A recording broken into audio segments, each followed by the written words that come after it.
And now to say the most famous words in motorsports, ladies and gentlemen, the chairperson of the board of the Indianapolis Motor Speedway, Mary Hallman George. Gentlemen, start your engines. Yeah, got you loud and clear. 1, 2, 3. Yes, 10-4. Fired up, wind ready. Wheel lock, your belt's tight. All right, guys, nice and smooth, all just like practice. I can hear you on radio 2. I can't transmit on radio 2 up here. To go back to battery 1 there. If we stall this thing, we'll have to go back. One of the other traditions at Indy that's different, the family member gives the command. The Grand Marshal's going to wave the green flag. Hang on, Brad, hang on. All right, the drivers are fired up. It's time to go racing. It's time to go upstairs to the three men that'll call today's Brickyard 400 with former Indy winners Dale Jarrett and Andy Petrie. Here's Dr. Jerry Punch. Doc, take it away. Thank you very much, Alan, and hello, everyone. Glad to have you with us. You know, as we peer out the windows here in the pagoda behind us, you can almost feel the electricity down on the starting grid. And, guys, both of you have lived these moments. Collectively, what's the emotion like for these drivers and crews right now? Well, Jerry, speaking from experience and being in this position before and talking to other drivers, this is a time when that level of excitement that you've had for weeks and months leading up to this huge event is overtaken by apprehension. So a little bit of nerves right now. These guys are running that first and second corner over and over in their mind. They've waited 365 days to have this opportunity to be a champion at the Brickyard. They don't want that to go away in a hurry. So a little bit of nervous tension right now. And it's so hard not to get caught up in all of it as a crew chief. And you're sitting there, your stomach's kind of rumbling, and you're thinking, I sure hope I don't forget something, or I didn't check something off the list, or the air pressure's not set. Something's going to keep us from winning. You just get all this emotion in you. You got to settle down and get back in the game. A year ago, it was tire management and a whole lot of luck that dictated the winner here. Now, this year, as a driver and crew chief, what are the keys to victory at the Brickyard today? Well, last year was a no-brainer for the crew chiefs. This year, we're going to have a lot more options. We've heard a lot about it in the pre-race show. 2 tires to no tires to, a lot of different strategies, pitting under green. So we've got a lot of things going on today. Yeah, as a driver, you have to be patient. We heard Rusty say these drivers aren't very patient. You have to show some patience. Get yourself in a position to win this race when it counts, and that's in those last 10 laps. When you come to Indianapolis, you try to avoid all distractions, but that's been tough to do this week for one driver. For more, here's Vince Welch. Well, Doc, for 2003 Brickyard winner Kevin Harvick, not much has gone right lately. He's 25th in the Cup standings. There's also been the distracting speculation about his future at Richard Childress Racing. And while he has not been considered a favorite here this week, don't forget that Kevin Harvick has had some very good runs here at the Indianapolis Motor Speedway. And maybe there would be no better medicine for this 29 team for Harvick to have one of those runs here today. Jamie? Vince, although there's 7 races before the cutoff for the chase, some people today, their main objective is to leave here top 12 in points. So who's sitting outside the top 12?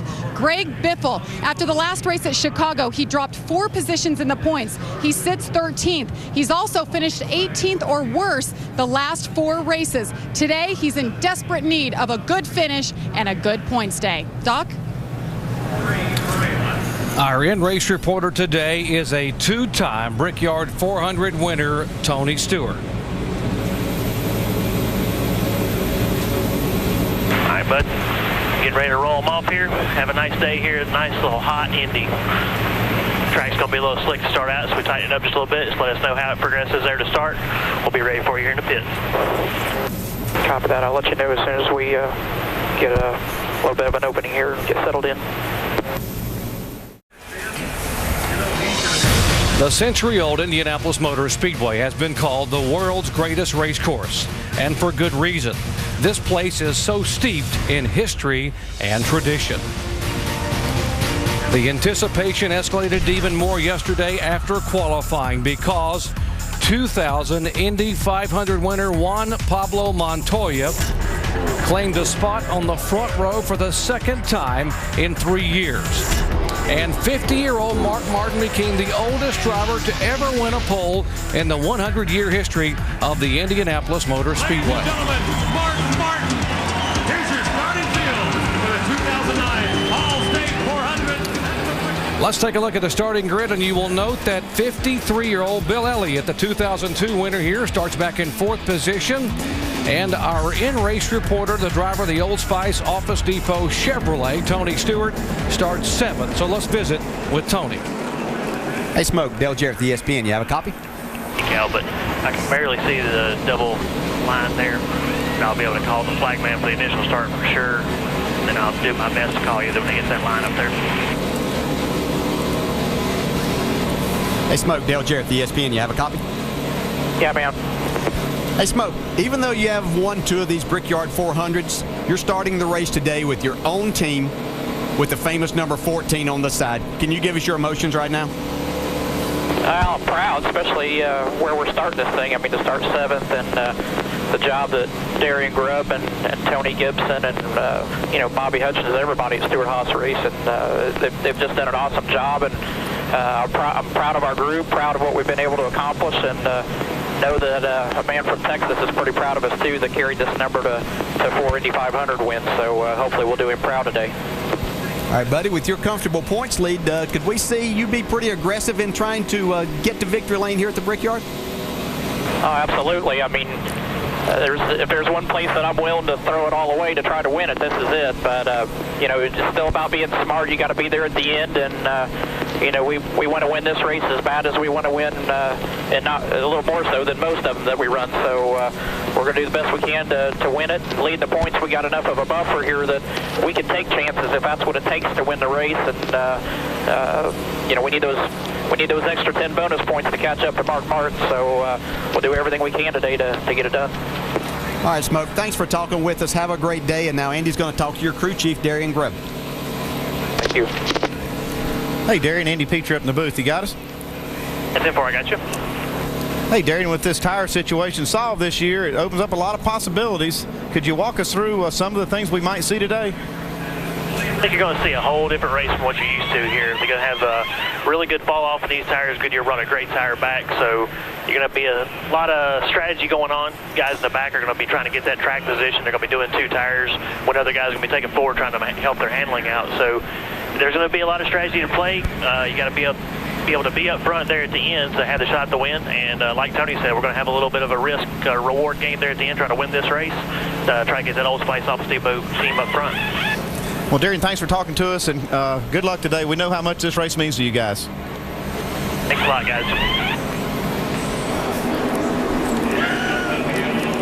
Well, aside from Tony Stewart, we will take you inside the action today with onboard cameras mounted in 8 other cars. Right along with rookie phenom Joey Logano, who starts back in 18th position.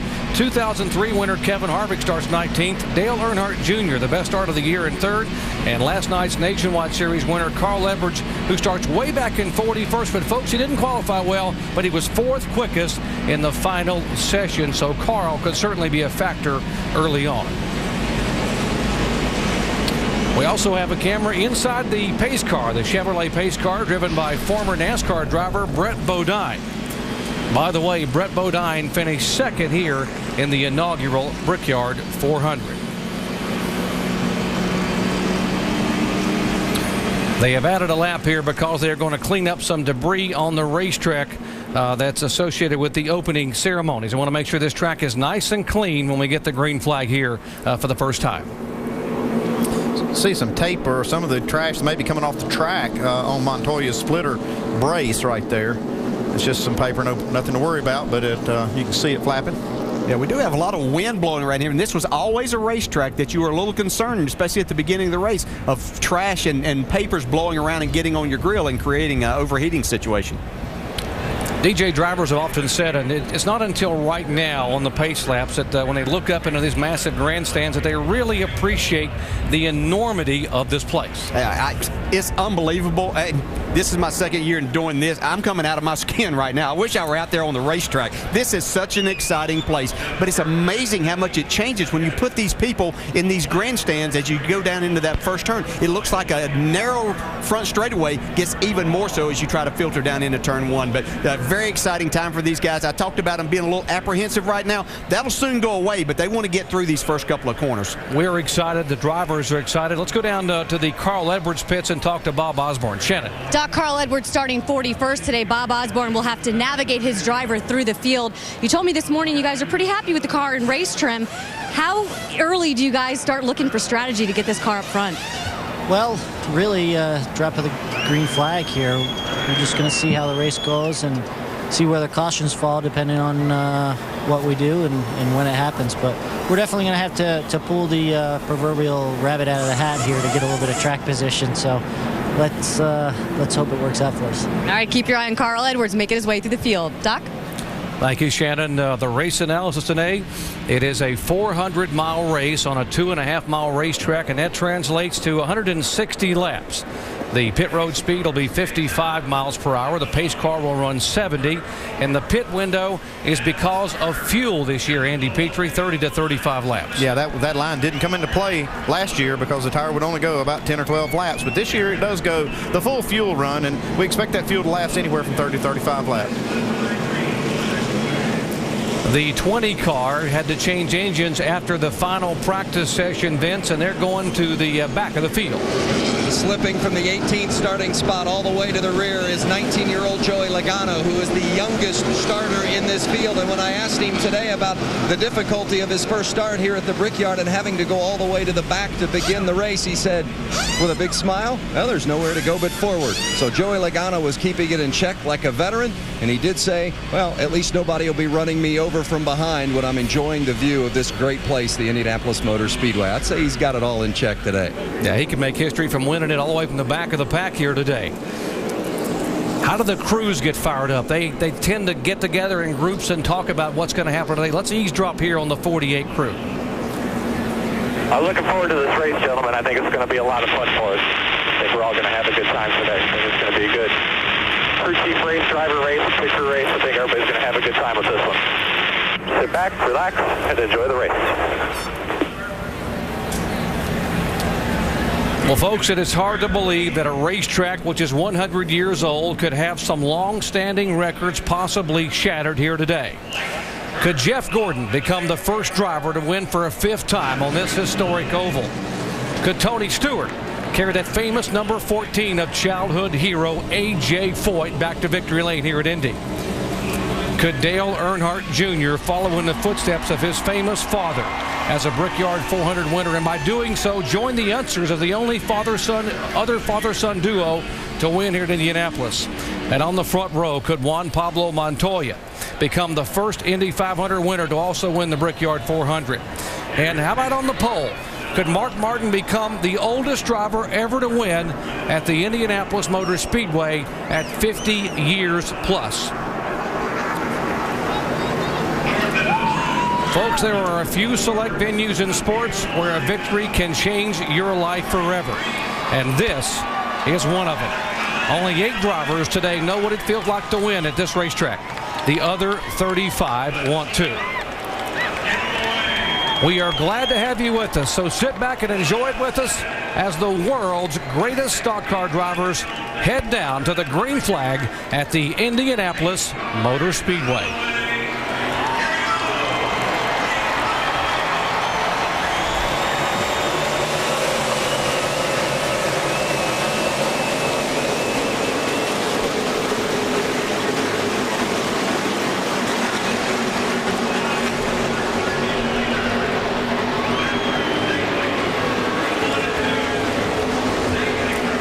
Single file out of turn 2, but how long will they stay there? This is the backstretch, and this is normally where the passing begins, and indeed it does. And that's probably the most calm start that we'll see as we get to some restarts later on and this thing gets started heating up. Everybody wanted to get through that first and second corner, and now we'll start racing. See, Bill Elliott hung up on the outside, though, but he's getting a little bit of run. Able to clear these 2 cars, these 2 Toyotas, Ryan Vickers and David Ruderman. Yeah, saw Vickers do something there that we're going to see a lot of today. The 2 cars that were side by side in front of him, he was able to get by. We have a crash. Well, trouble. Robbie Gordon has come off the racetrack and spun, and that will bring the caution out here on lap number 1 today. You really hoped as a driver that wasn't going to happen because you were just starting to calm down a little bit. And now, especially with the double file restarts, you have to go at it again. Yeah, this is going to be tough. And this is not what they wanted to see because the start of the race, they do kind of be calm and let everything sort out. And they think, okay, we can go racing. Probably are. I probably should have pitted. But they are definitely going to be got into somebody's oil. It looks like Robbie's okay. I don't see any damage on his car. Only thing he might, if he slid pretty hard on those tires, looked like he might have a left front flat there, Indy. It sounded like he said he got in someone's oil. Well, right there looked like he got kind of pinched down there a little bit. We are also getting reports that the 19 car of Elliott Sadler may have had some smoke coming out of it. Could that have been from Sadler's car? Was Robbie Gordon was talking about maybe getting into someone's oil? Okay, you did just get loose right there. Yeah, it's really easy, and it feels like that you've hit all that, but there's just not a lot of grip to be had there right now at this particular moment. Whoa, man, that was a close call. Man, Bobby Labonte just snuck by. There's the 19 car of Elliott Sadler, who had such a good run at this racetrack a year ago, finishing fourth. And we are told that NASCAR will indeed be black flagging the 19 car with they saw a puff of smoke out of the back of the car. Yeah, we don't see any smoke coming out of the car right now, at least from this shot. Andy, what could that be? Well, anything from overfilling the oil tank, that would be the first thing I would think of. You know, these guys go and then top off all these fluids, and they may have gotten just a little too much oil in the tank. Yeah, I do see definitely smoke coming out right now. Yeah, it could be rear end or loose line. They can do the same thing with the rear end. Yep, they can overfill the rear end and come out the vent there, or even a loose line on either one of those. Welcome back to the Brickyard 400, presented by Golden Corral. We are under caution that came out on lap number 1, a spin by the 7 car, Robbie Gordon. He has come on and off pit road. The 19 car of Elliott Sadler had come on the pit road and now has gone to the garage area. Yeah, we have some reports that Elliott's car was smoking on the pace laps and could have possibly been putting something down. Yeah, a lot of others made it through there, but it could be something, and there is no speedy drive being put down on the track either. Yeah, and the fact that he went to the garage area tells you that it probably wasn't something simple like we speculated. It's not an oil line or possibly an overfill situation, so they're back to the garage.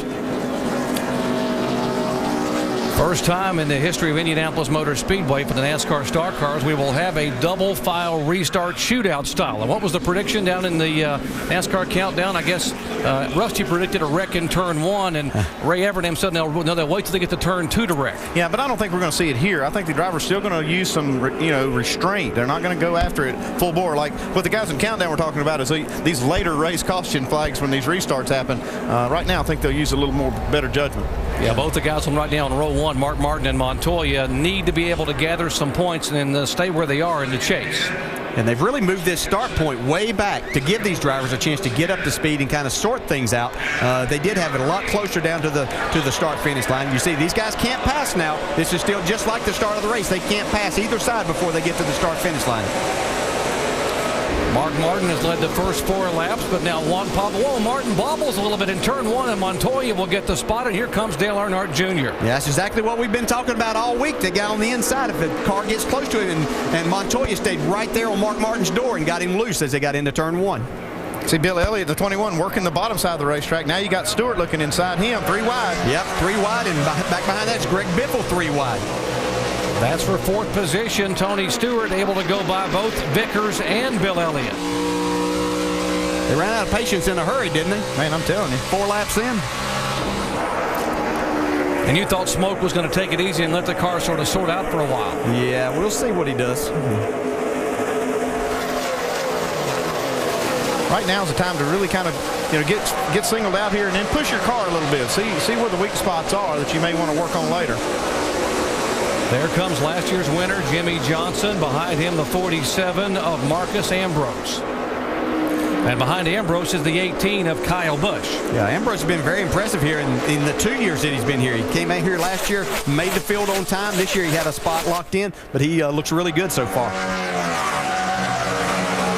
See Reed Sorensen, 43, now getting some pressure from Denny Hamlin, the 11. Yeah, there comes a guy that a lot of people have talked about. heard Rusty say how well he runs in Pocono, that thought that he had a really good chance of winning here, and I'd have to agree. He's got a good person on his box, too. Mike Ford's had a lot of success here at this place. Talking about the 11 car, Denny Hamlin there. Of course, Hamlin was leading with 10 laps to go here a year ago and got passed for Jimmy Johnson by Jimmy Johnson for the victory. And Montoya's jumped out to a full second lead. Yeah, he's running almost a half a second quicker than anybody else right now. Well, let's update what's going on with Elliott Sadler. Vince. Elliott Sadler in the garage. He's taking his helmet off. You see the hood is up on the race car, and they do have a leak of some sort, but they're not sure the origin of it. And I can tell you, as Sadler rolled in, it was not a leak that was creating a stream behind him by any stretch of the imagination, but there is a leak, and it looks like it's going to be a while in the garage for Elliott Sadler. Helmet off, crew underneath trying to diagnose. Pretty good battle here on the right side of your racetrack. Thank you, Vince. Right side of your screen, it should say the 39 car, Brian Newman, Martin Truex, and Sorensen. That's 16th, 17th, and 18th. Yeah, Kevin Harvick's in that battle, too. This hasn't been the type of year that Kevin Harvick's been looking for, but he's a former winner here. You can see him go on the inside of Matt Kenseth as he go down the front straightaway. There is Jeff Gordon, started back in 22nd position, and right now Jeff Gordon sort of sitting there. He's in 21st spot. It's interesting to see. We wanted to see with this tires these guys got side by side. You can see Matt Kenseth able to hold his own as he went in on the outside of Kevin Harvick into turn one. And I think that's going to get better as the race goes on. You're going to see that groove widen out a little bit as these cars put rubber up in that outer groove. In practice, they wouldn't run side by side for very many laps. Now they have to run side by side, and they will put that rubber out there. We are 7 laps in, and for the first time in his stock car career, Juan Pablo Montoya is leading at the Indianapolis Motor Speedway. Remember, he won here in 2000 in the Indy car, and they decided this year to do the retro paint scheme, using the same paint job on this car that they had on the Indy car in 2000 when he won it as a rookie from the pole. Lap 10 at Indianapolis here in the Brickyard 400, presented by Golden Corral. And Juan Pablo Montoya has led the last 6 laps after Mark Martin led the first 4. Martin is now in 2nd position. Tony Stewart is 3rd. Brian Vickers 4th. And Dale Earnhardt Jr. now has dropped back to the 5th position. Here are the current standings for the AT&T Fastest Pit Crew of the Year. Now, points are accumulated by the team who wins the race, by fan votes, and by an ESPN pick. And you see Jeff Gordon right now coming in, has the most points. Earnhardt Jr. is 2nd, Tony Stewart, and Matt Kenseth. That 17 bunch has done a great job this year on pit road. You can make your pick for the AT&T Fastest Pit Crew of the Year by texting the car number for the pit crew you think is fastest and most valuable in each race to 2258. That's 2258. Standard text rates apply. 82 car in for an unscheduled stop. Scott Speed. Yeah, I don't know why he's in so early. Unless he's brushed the wall. It looks like there's some damage there on that rear. There it is. That damage on the right side. They had to come in and get that fixed, get some tires on it. Not the start they were looking for here. No, they did change all 4 tires, though.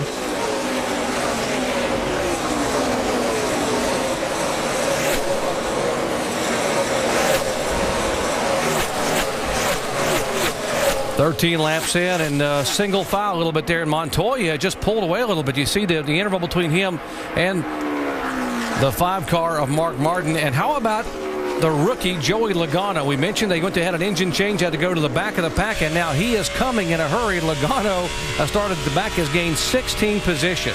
Yeah, we watched him in final practice yesterday. He was very impressive. He had a fast time there. His car didn't seem to fall off a lot. You know, you always wonder how long it takes somebody to adapt to this racetrack, but he seems to have caught on pretty good. Yeah, you see Kurt Busch moved up 11 spots, and Jimmy Johnson's gained 8. Jimmy's making his way close to the front now. He's in 8th spot. Yeah, Jimmy's had consistently good lap times, even as he's had to deal with traffic and making passes. Yeah, he was actually the fastest car that lap of anyone on the racetrack.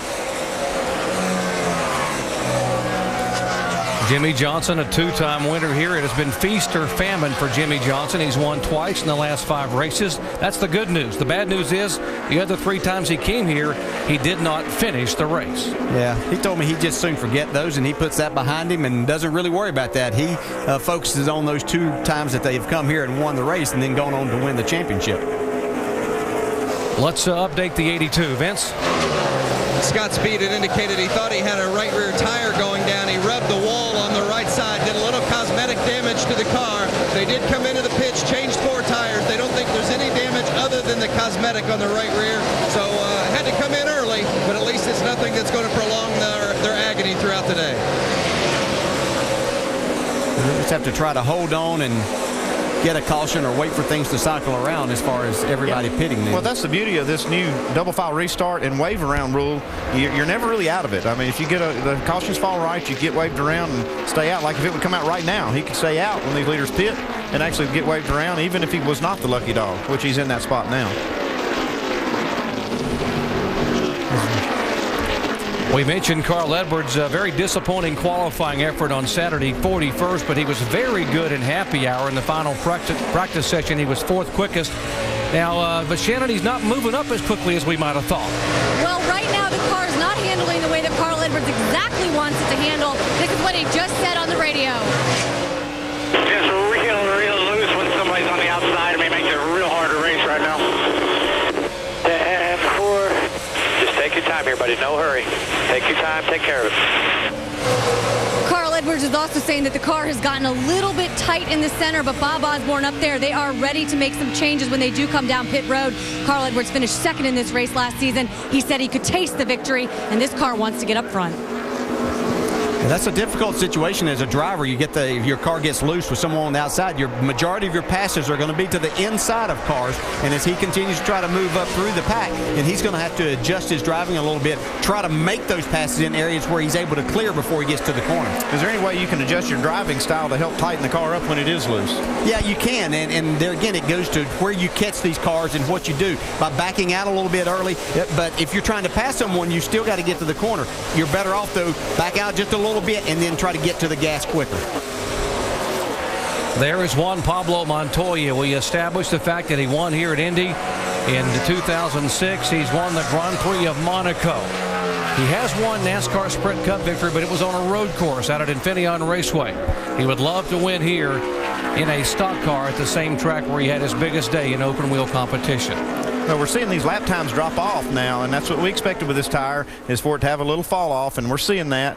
Montoya's dropping off just a little bit more than Mark Martin, so Mark's eating into that lead just a little bit at a time, and we see Brian Vickers now is around Tony Stewart. He's now running 3rd. We'll watch his lap times and see how he progresses. Dale Earnhardt Jr. had slid back to 5th position and is now stabilized there. Vince. Well, the 88 of Dale Earnhardt Jr. is a little bit tight in traffic, especially when he's directly behind another car. So he was going over with the crew chief Lance McGrew about the different changes he wants to make in tire pressures on the tires. By the way, Dale Jr. has been sick throughout the course of the weekend, needed a couple of bags of IVs on Friday, but told me before the race he was feeling much better. Dave? On lap 2, Jimmy Johnson described this 48 car as sporty, boys. He wanted him to know that he thought it was good. He has come to the front. He is currently running in the 6th position after starting back in the 16th position. He says it's free everywhere, but that's starting to improve. The entry is now better. It's just a little bit snug in the center, and coming off the corner, just a little bit free. That's a condition he can handle right now, guys. You know, there's one thing I see on some of these cars from the close shots we take is a lot of brake dust on the wheels. And when these lap times are dropping off so rapidly, these guys are going to have to really slow the cars down to get in the corner. Wouldn't be surprised if we saw maybe some brake problems later in the race. Yeah, can do that, and as a driver, you're adjusting that brake. That is one thing that you have an adjustment inside the race car that you can adjust that to help you as you go on and as these tires lose a little bit of grip and your car does different things, then you have to make that adjustment. There's Tony Stewart in the 14 car, showing in 4th position. Montoya, Martin, Vickers, and Stewart. Of course, the points leader, 175-point margin for Stewart coming into this race. Would that allow Tony maybe to gamble a little bit today, to do some things he ordinarily wouldn't do? I think absolutely, yeah. You know, he told us that as we got ready to start this, that, yeah, he can kind of go after things. He's put himself in a great position as the points leader. He doesn't have to worry about that. His total focus today is winning this race. Yeah, just hearing what he said, he's willing to throw it all away to win here. This is the same car that Tony drove for the very first win as an owner at the NASCAR Sprint Cup All-Star race. Tony trying to make history here by taking the number 14, back to victory lane. Jeff Gordon trying to make history by becoming the first 5-time winner at the Indianapolis Motor Speedway. The Brickyard is one of the most challenging racetracks that we go to. It takes a total team effort and a great driver to win there. You know, whether it's pit strategy, a pit stop, a fast race car, or, you know, just maneuvering around other cars in traffic.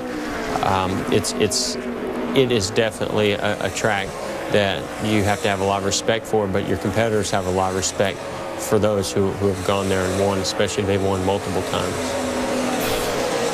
Who better to get advice from about this racetrack? And he was talking about there are certain tracks where it's mostly car. There are some tracks where it's really, really driver intensive.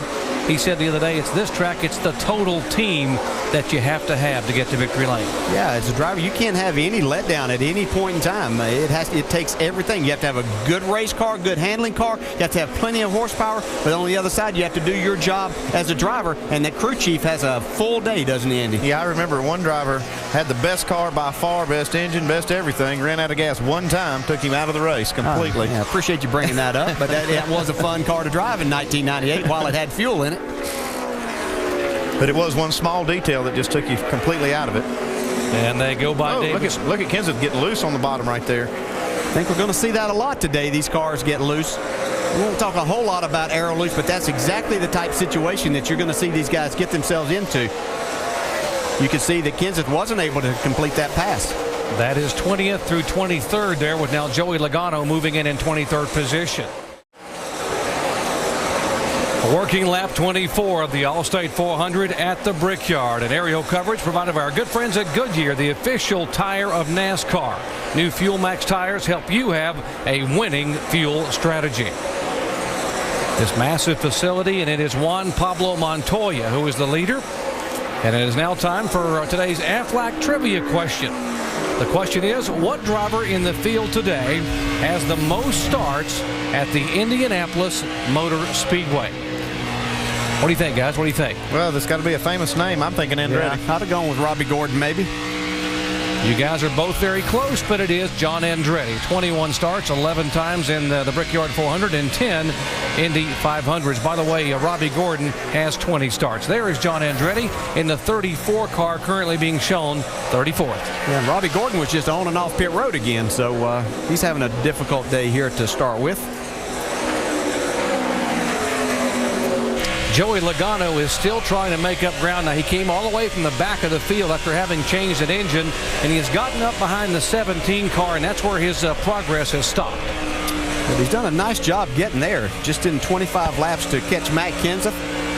He's up into the 23rd spot, so he's having a really good day. I would say that if you told him he could move up 20 spots in that amount of time, that he would be very happy with that. And we're coming up on green flag pit stops here shortly. We have to remember they took an extra pace lap there to get some debris and some papers and things off the track, so that could factor into having to pit a little bit early. Yeah, that should take just a little bit off. We're expecting anywhere from 30, like say 30 to 35 laps, and those extra laps under pace might bring him a lap or two sooner. We talked to Joey Logano about the big shoes he was having to fill jumping in that car where Tony Stewart had been so successful with 2 championships and 2 Brickyard 400 titles. Vince. Joey Logano was very happy with their race car at the end of the practice happy hour session yesterday, so he was confident coming into this race that he was going to have a car that was going to be able to make a little noise, and then unfortunately had to go to the back. But that certainly did not sway his confidence in being able to make up ground. He said, we've just got to be patient. So far, they've done it. Shannon?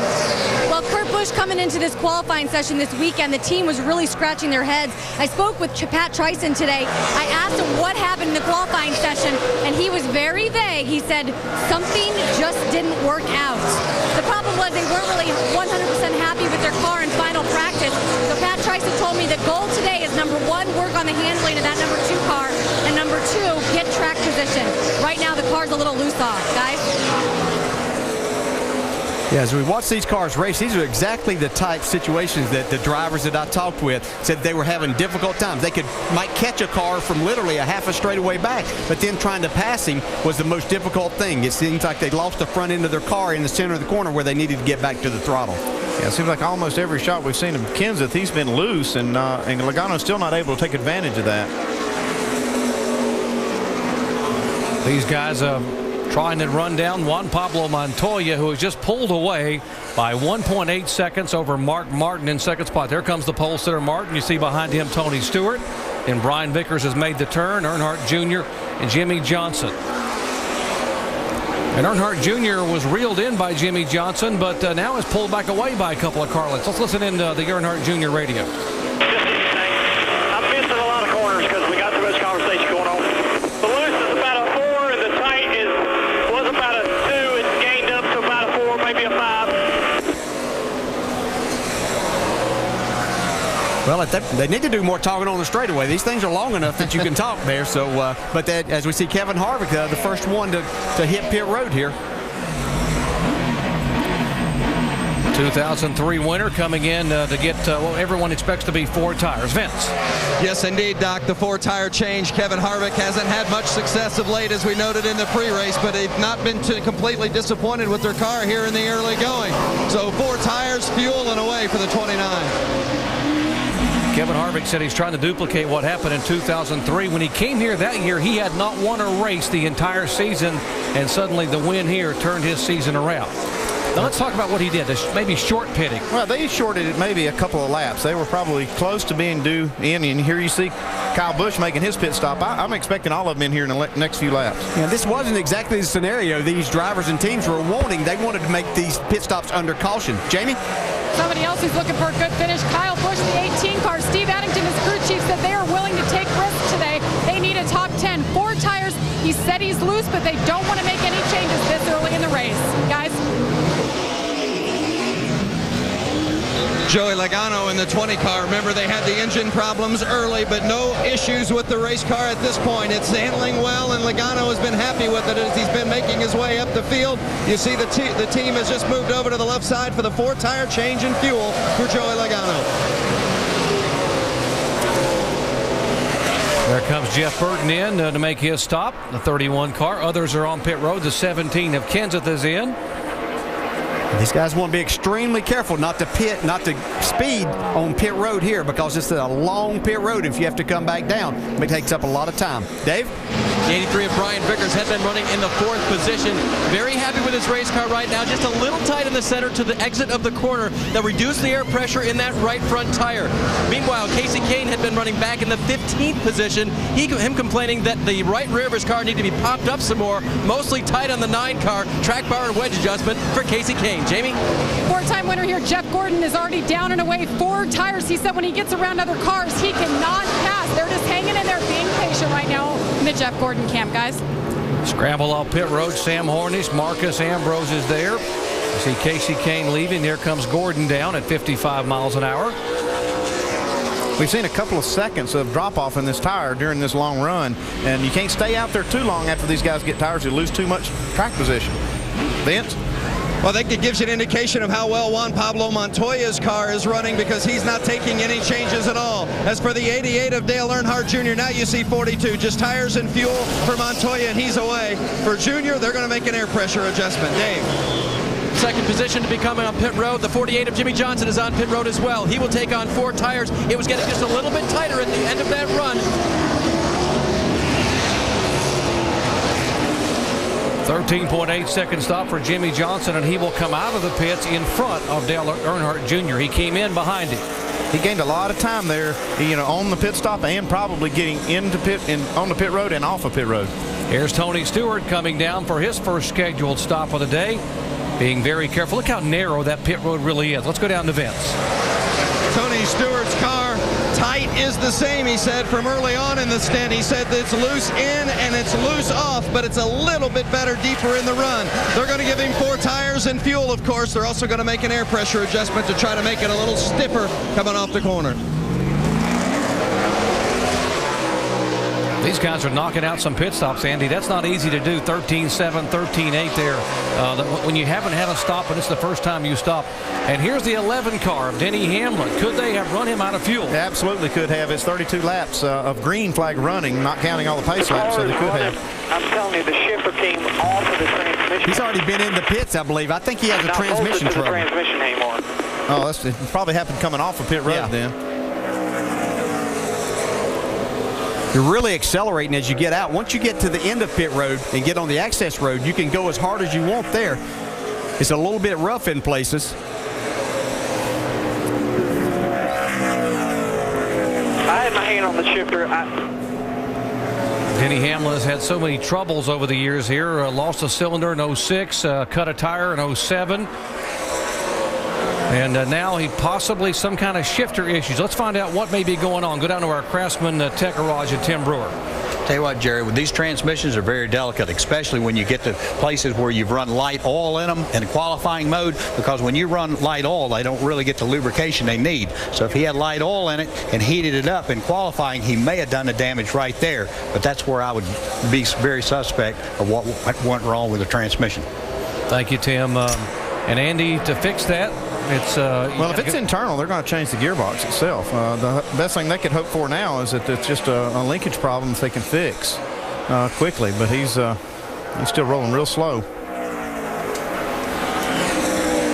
Juan Pablo Montoya back on the racetrack, being shown in second spot because David Gilliland had not pitted. But look at the close call on pit road for Montoya. Yeah, you see John Andretti trying to get in his stall. Looked like he had overshot, tried to back up, and he got out of the way just in time.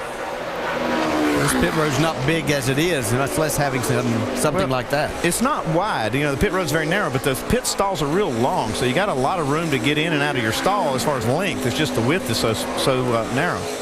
And from the ESPN pit studio, Alan Bestwick with Rusty Wallace, Brad Daugherty, and Ray Evernham. The race about to cross the 100-mile mark. Juan Pablo Montoya out in front of Mark Martin by about the same amount as he was before the pit stops, just over a second and a half. Initial impressions in the first run of the race? Well, my initial impressions right now is that the Goodyear tire issue they had last year is a non-event right now. The tires are on the full field run. Looks fantastic, so that's out of everybody's mind. Another thing I've been pretty impressed with, it looks like I can really get some passing done into entry of turn 3. That's where I've seen all the passes. Yeah, for me, it's just been the fall off. The fall off of the tire is pretty quick and pretty abrupt. And what happens is it seems like everyone's gotten a little spread out. You can only stay in one position, so you better be ready to pass when you have the opportunity. Well, really just the speed of the 42 and the 5, how they got out, and the 5 got behind and then ran the 42 back down as they're coming through traffic here. How much that slows the leaders down. This has been an ongoing race for third position for the better part of the race. Tony Stewart in 14, Brian Vickers in 83. Vickers went by Stewart. Stewart went back by Vickers. Now after the pit stop, Vickers trying to chase Stewart down again. Only the one caution flag in the race so far. That one on the very first lap when Robbie Gordon got spun out of turn number 4. So Montoya leads as we get to the 100-mile mark, Doc. Thank you, Alan. It's been a tough day here for some drivers, including this guy, the 2-car for Roger Penske and Kurt Busch. He started at the back of the field in 40th position, moved all the way up into the top 20, and then came down pit road to make his scheduled stop. But after coming in for the scheduled stop, guys, he had to come back on pit road on lap 35 because they had a loose wheel, and now he is being shown one lap down in 35th position.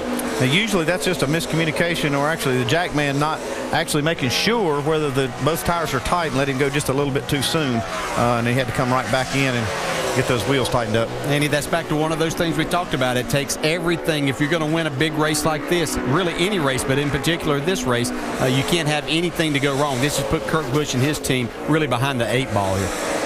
There are still 31 cars on the lead lap, and right now David Gilliland is the first car lap down. There is Menard and Andretti. Kurt Busch is there, so he can possibly get back as the first car lap down pretty quickly and give himself a chance at the free pass when if the caution were to come out.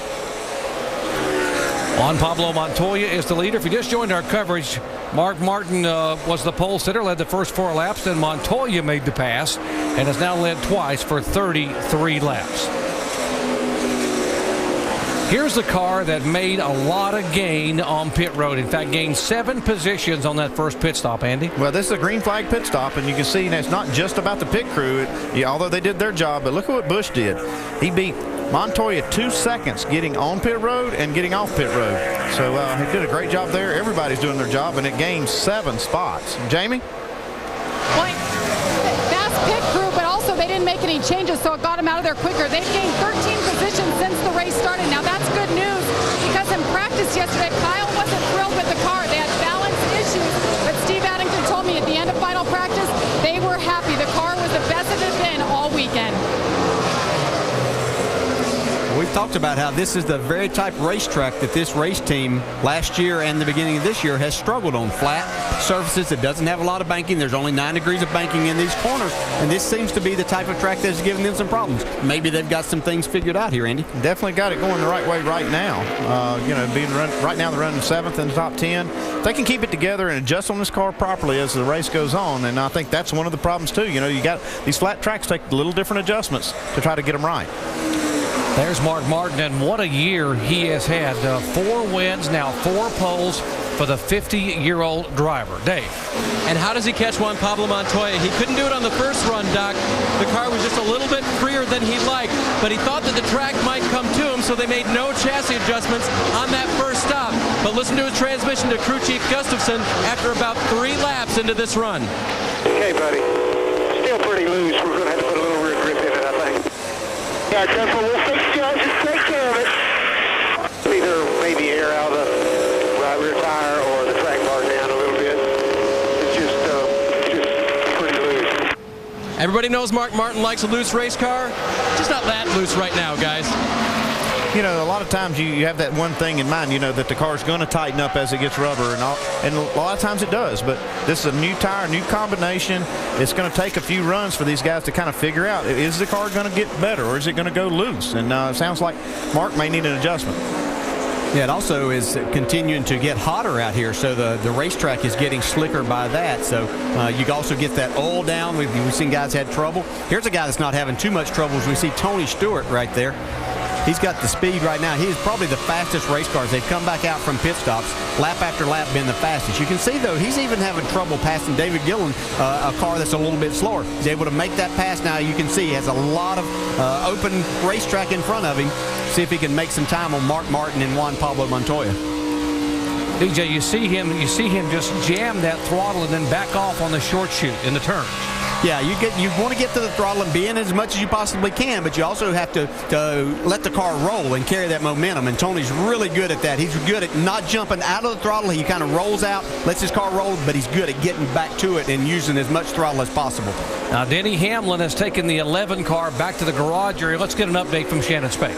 Doc, the word is a broken drive shaft. The team told me that the shifter actually came off in Denny Hamlin's hand when he was coming down pit road after his pit stop. You can see the crew members in the car. Denny Hamlin's also in the car trying to get that fixed for him. 5th in the points coming into this race. They need to get back out there and get some points for this young man. Yeah, he was the best Joe Gibbs driver in terms of point standings coming in here. You said mentioned 5th in the points with 6 top 5s and 8 top 10s. Welcome back to the Indianapolis Motor Speedway, what has been called by many as the world's greatest race course. This is the Allstate 400 at the Brickyard, 16th edition. And now time to take a look at our keys on how to be a maximum driver delivered by UPS. Now, these are the keys to the race. The green flag pit stops, which we have already seen, and later we may see some short pitting by these guys because you can really make some time on new tires. Fuel mileage could also come into play late in the race if these guys can stretch that, because these tires will definitely go a long way. And maintaining your track position. And if you don't maintain that track position and do all you can, you'll be having to deal with traffic, and you better have a good handling car in traffic. Right here's a car that doesn't need to be handling in traffic. He's seen that clean air since the start of the race, is Juan Pablo Montoya. DJ, we saw this 42 car in both practice sessions yesterday be second quickest, and obviously very, very confident. He said he had a shot for the pole, but obviously he went a little too late in the day. Yeah, he did. That worked against him, but he's shown that he has the car today to really beat. It looks like everybody might run a little bit faster lap and be gaining on him, but his car seems to really hold on throughout the entire run.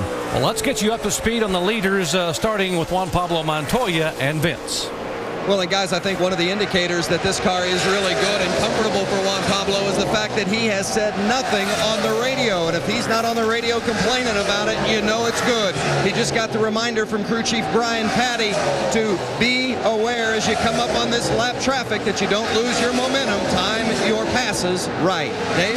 Mark Martin radioed in that the balance is coming in on this 5 car after starting off very loose. That input from the driver, very important, because he didn't test here at all. And Alan Gustafson, his crew chief, said when we started this weekend, we were behind the 8 ball, even though our teammates had info for us. It was Mark's input in practice that got this car right, and we felt like we were starting the day on par with everyone else. Vince?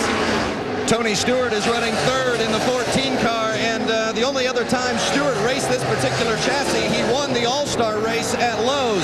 That might be bad news for the rest of the field today, because Tony just came on the radio and he said, I'm good on entry, I'm good back into the gas. I like it. Dave? On that first run, Brian Vickers was tight in the center of the corner, so they reduced the air pressure in that right front tire. We reported that. But on this run, it helped the center. He's now free into the corners. And here at Indy, especially into turn 1 and turn 3, being loose or free in is one of the worst conditions you can have. Jimmy Johnson runs that 48 car. Since the beginning of that run, he has gone tight to the center of the corner. Car doesn't want to turn as he goes toward the middle of the corner. His crew chief, Chad Canal, suggesting keep backing up the entry to that corner.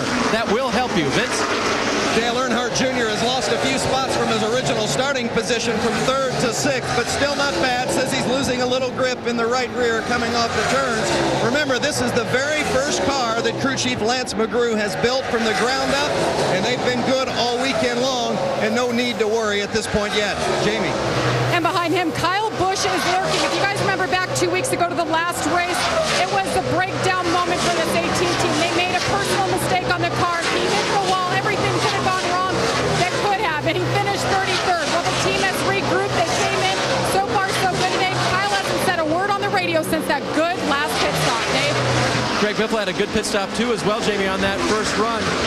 His car right now is loose in, and we described that condition for Brian Vickers. It's still hard to handle for this driver as well. They'll try to correct that on the next stop. David Rudiman has had a decent run so far, and he said his car is a little better after that first pit stop, although coming off the corner, he's still sliding the nose as soon as he steps on the gas. He'll try to slide it under Paul Menard right now. Jamie? Your 2002 winner, Bill Elliott, at 53 years old.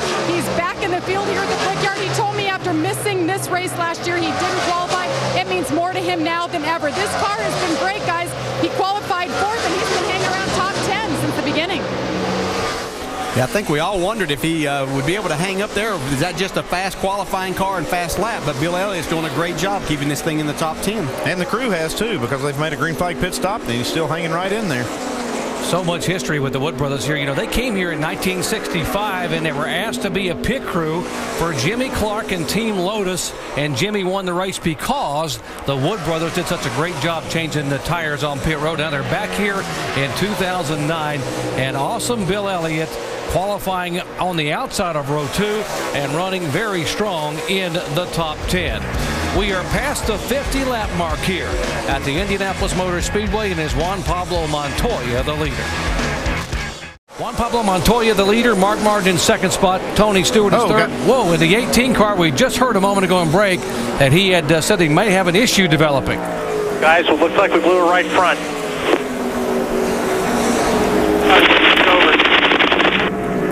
That tire could have been going down, because I looked at the lap times and they had dropped off the leader by over a second the last couple laps. Frank cart for the garage. Frank cart for the garage. Okay, these guys are scrambling hard now, because I'll tell you, they're close to that chase cutoff. We're coming down to crunch time, and they are really going to be motivated to get this car back on the track. Yeah, that's more than likely going to put them outside of the top 12 at the end of this day. Yeah, they were in 12th just a moment ago when he hit the wall. He had been complaining just a few laps early while we were in commercial break that he had a vibration in the right front. And they were watching that car, and obviously it got him before he could get on the pit road. Now he heads back to the garage area. That's such a hard decision as a driver to say, yeah, I've got to come down pit road. I have to come on because this is getting worse. You don't want to do that until it's time. You know you're getting closer to that, but obviously it was a difficult time.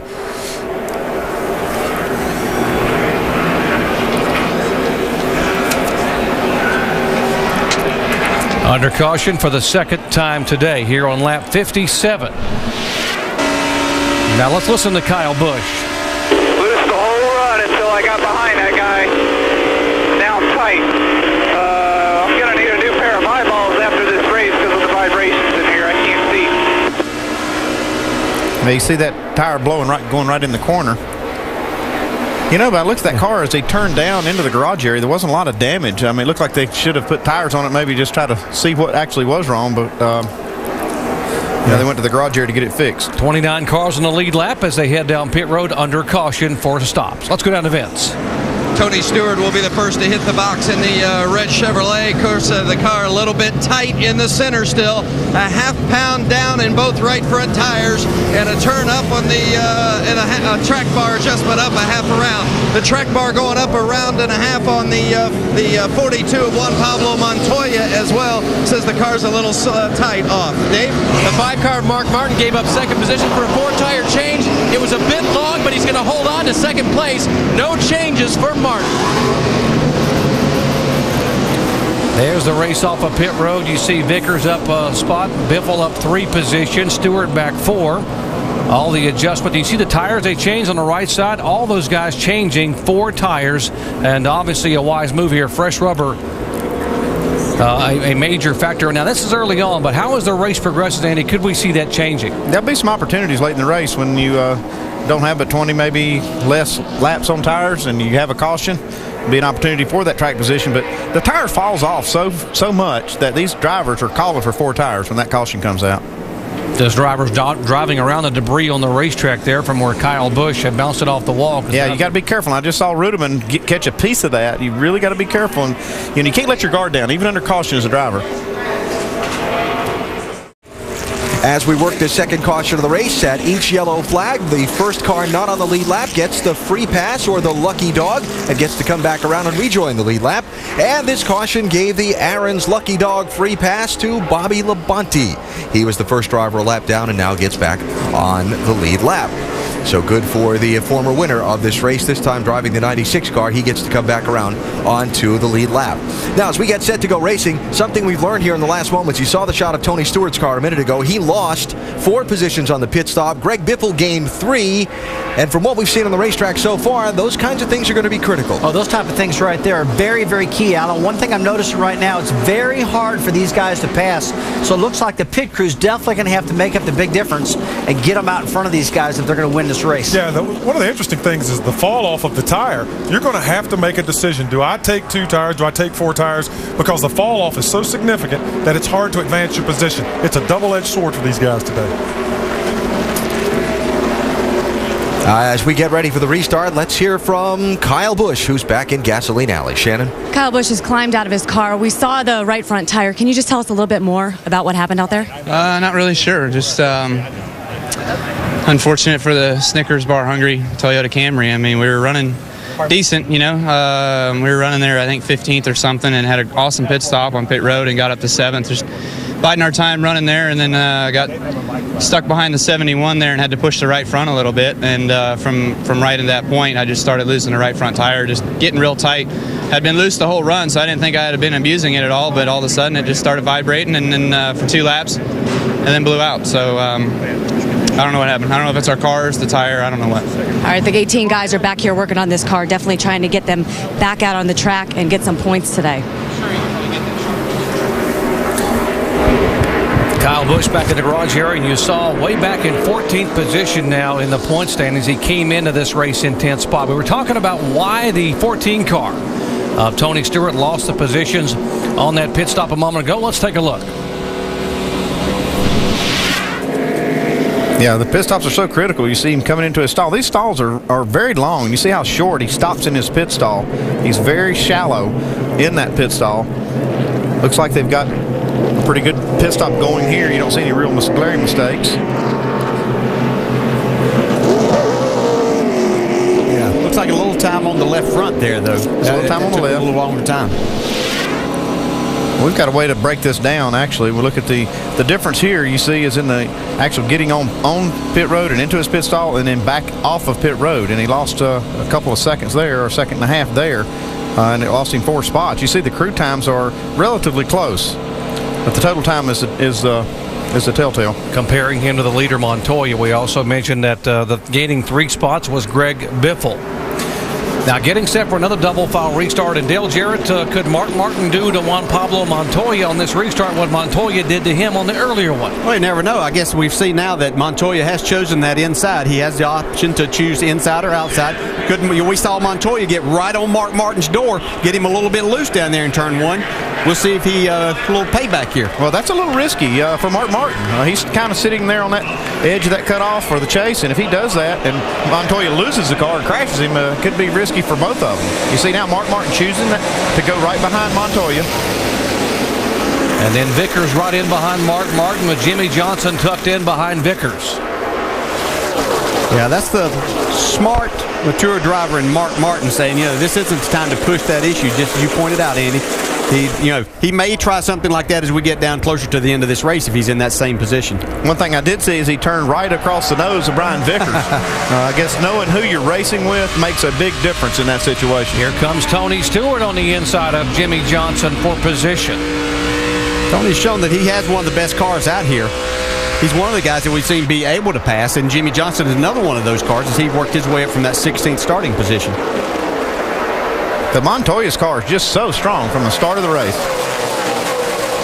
Brian Vickers has been so good this year in qualifying, and they've been talking this week about what's the deal. The Red Bull team goes out and just knocks them out of the way in qualifying, but has trouble with being consistently fast on race day. They have found it at least for the first 60-plus laps here today.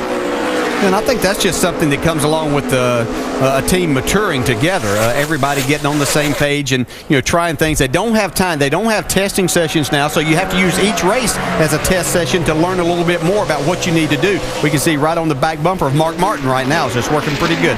Yeah, I've talked to a lot of those guys on that team, both teams, the 82 and the 83. Jay Fry, the manager. You see here, we got some real racing going on here with Junior and Jimmy Johnson. Back to Brian Vickers. Another spot. Back to Brian Vickers. They were talking about that. They acknowledge that same problem. They know that they need to get better in races, and they've really been working on it, and you can see it's paying off today. Vickers sticking there in third position. He has one career win. It came in Talladega some 84 races ago. Dave. Well, guys, they need points every week. When I was talking to Ryan Pemberton this morning about, is Indy different? Do you treat it special? And he goes, right now I got to treat it like every other race. We need points, and if we put together a string of runs here, we could make our way into the chase. He started the championship chase in 16th position today. He's got to make up some ground. He said, don't get me wrong, I'd rather win here than maybe next week at Pocono, but we need points.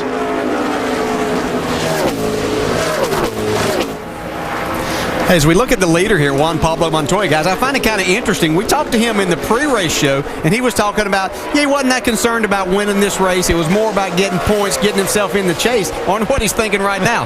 He's thinking win right now, I guarantee you. And that's the best place to be. That's the safest place to be. It's where he is. There goes Jimmy Johnson. He's on the move. Every lap we run, it seems like that 48 car gets a little bit stronger and a little bit stronger.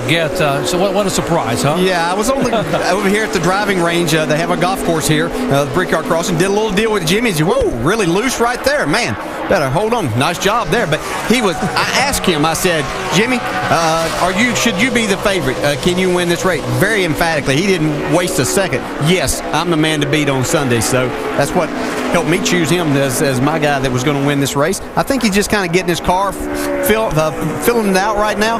It looks like if it were me, I'd be tightening that baby up a little bit, but he's able to drive it. He's driving away from Tony Stewart.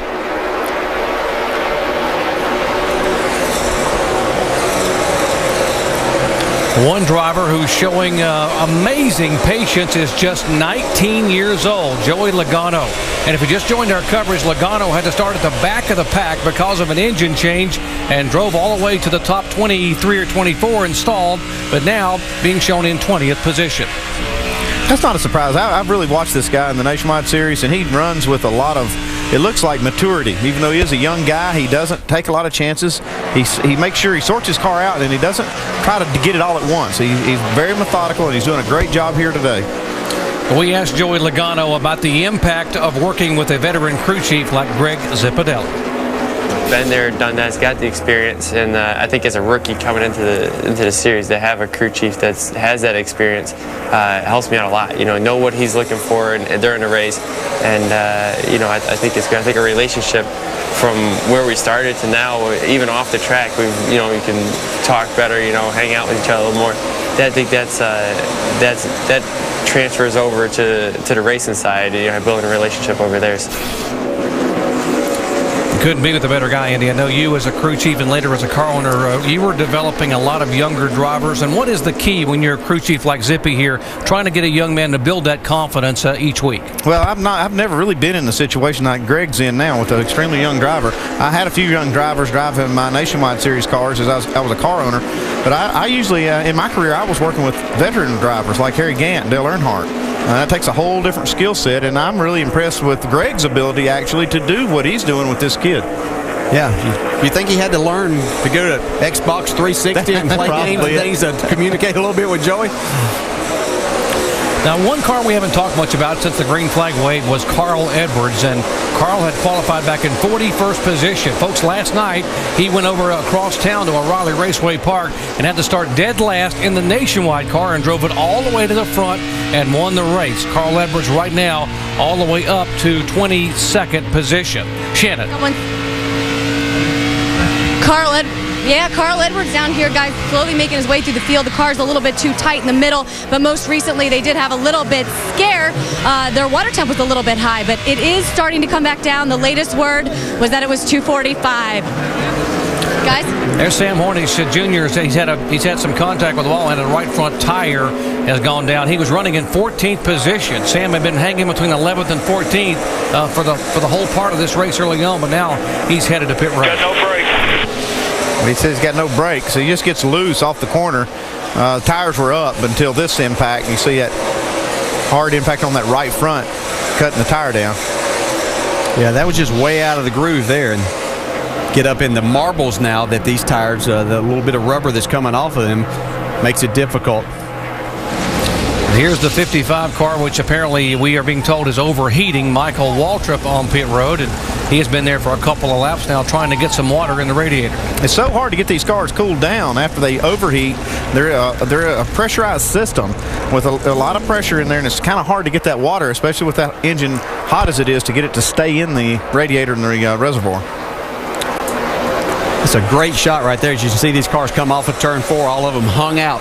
We're getting right next to the wall. We are 10 laps away from halfway here at the Indianapolis Motor Speedway, and it is Brian Vickers right now being shown in 3rd position, trying to get his first win of the year. Mark Martin, the 50-year-old pole sitter, in 2nd, and Juan Pablo Montoya, the leader. Juan Pablo Montoya leading the Brickyard 400 presented by Golden Corral. Our aerial coverage provided by our good friends at Goodyear, the official tire of NASCAR. New Fuel Max tires help you have a winning fuel strategy. Coverage of Major League Baseball continues on ESPN with 2 nights of action. First catch Sunday Night Baseball presented by Taco Bell at 8 Eastern as Jermaine Dye and the Chicago White Sox take on American League Central rivals, the Detroit Tigers, led by Miguel Cabrera. Then on Monday Night Baseball presented by Holiday Inn at 7 o'clock Eastern, 2 of the best hitters in the game take the field as Manny Ramirez and the Los Angeles Dodgers face Albert Pujols and the Cardinals. Major League Baseball on ESPN and ESPN 360. For more information, log on to ESPN.com. Here at Indianapolis, it is Juan Pablo Montoya who's trying to hit one out of the park and get his first win in NASCAR Sprint Cup on an oval. Mark Martin in 2nd place, Brian Vickers is 3rd, Jimmy Johnson 4th, and Tony Stewart now being shown in the 5th position.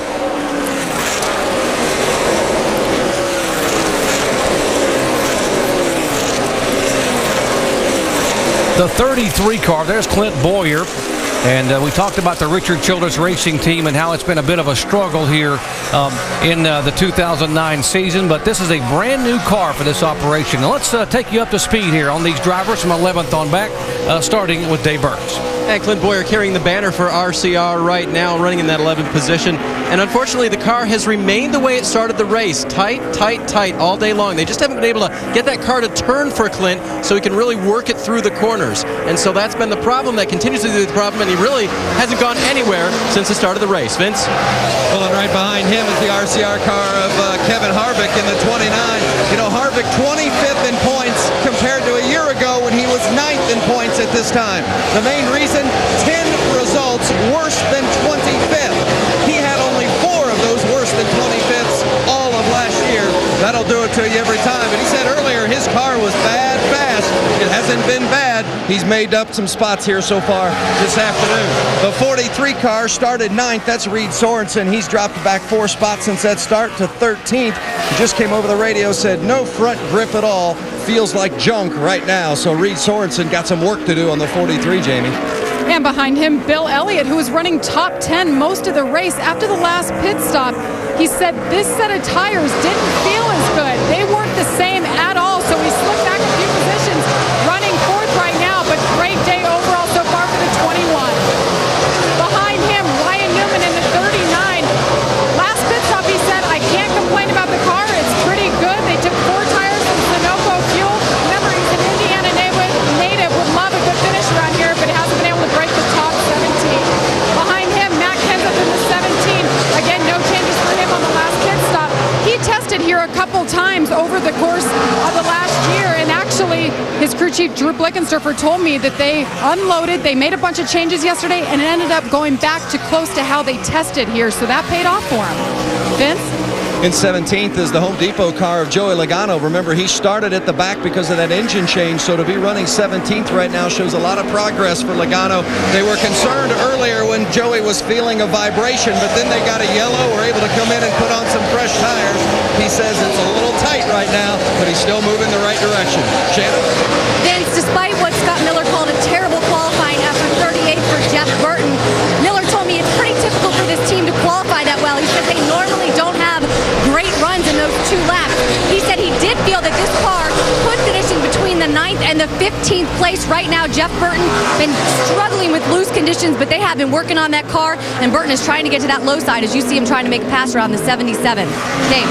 Behind him, Martin Truex Jr. It's funny how you can change your world. Yesterday, during the 90-minute practice session they had here, that car was tight the entire time. Kevin Mannion said they made major changes, and he reported that it was 100% better. Well, today, opposite problem. Loose at the start of the race, loose during the second run.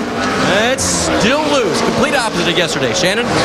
For Carl Edwards, he, of course, is part of the Roush Fenway camp, a multi-car team, and it has its benefits, but sometimes it has its disadvantages. The 5-car team of Roush Fenway, each car chooses a weekend that they'll come in and try something new. Well, this week, it was Carl Edwards' turn. Bob Osborne did tell me that he felt that it was a little bit risky, especially because this is such a big race, that he said they really want to be ready for the chase, and hey, if it works today, then they're in a good place.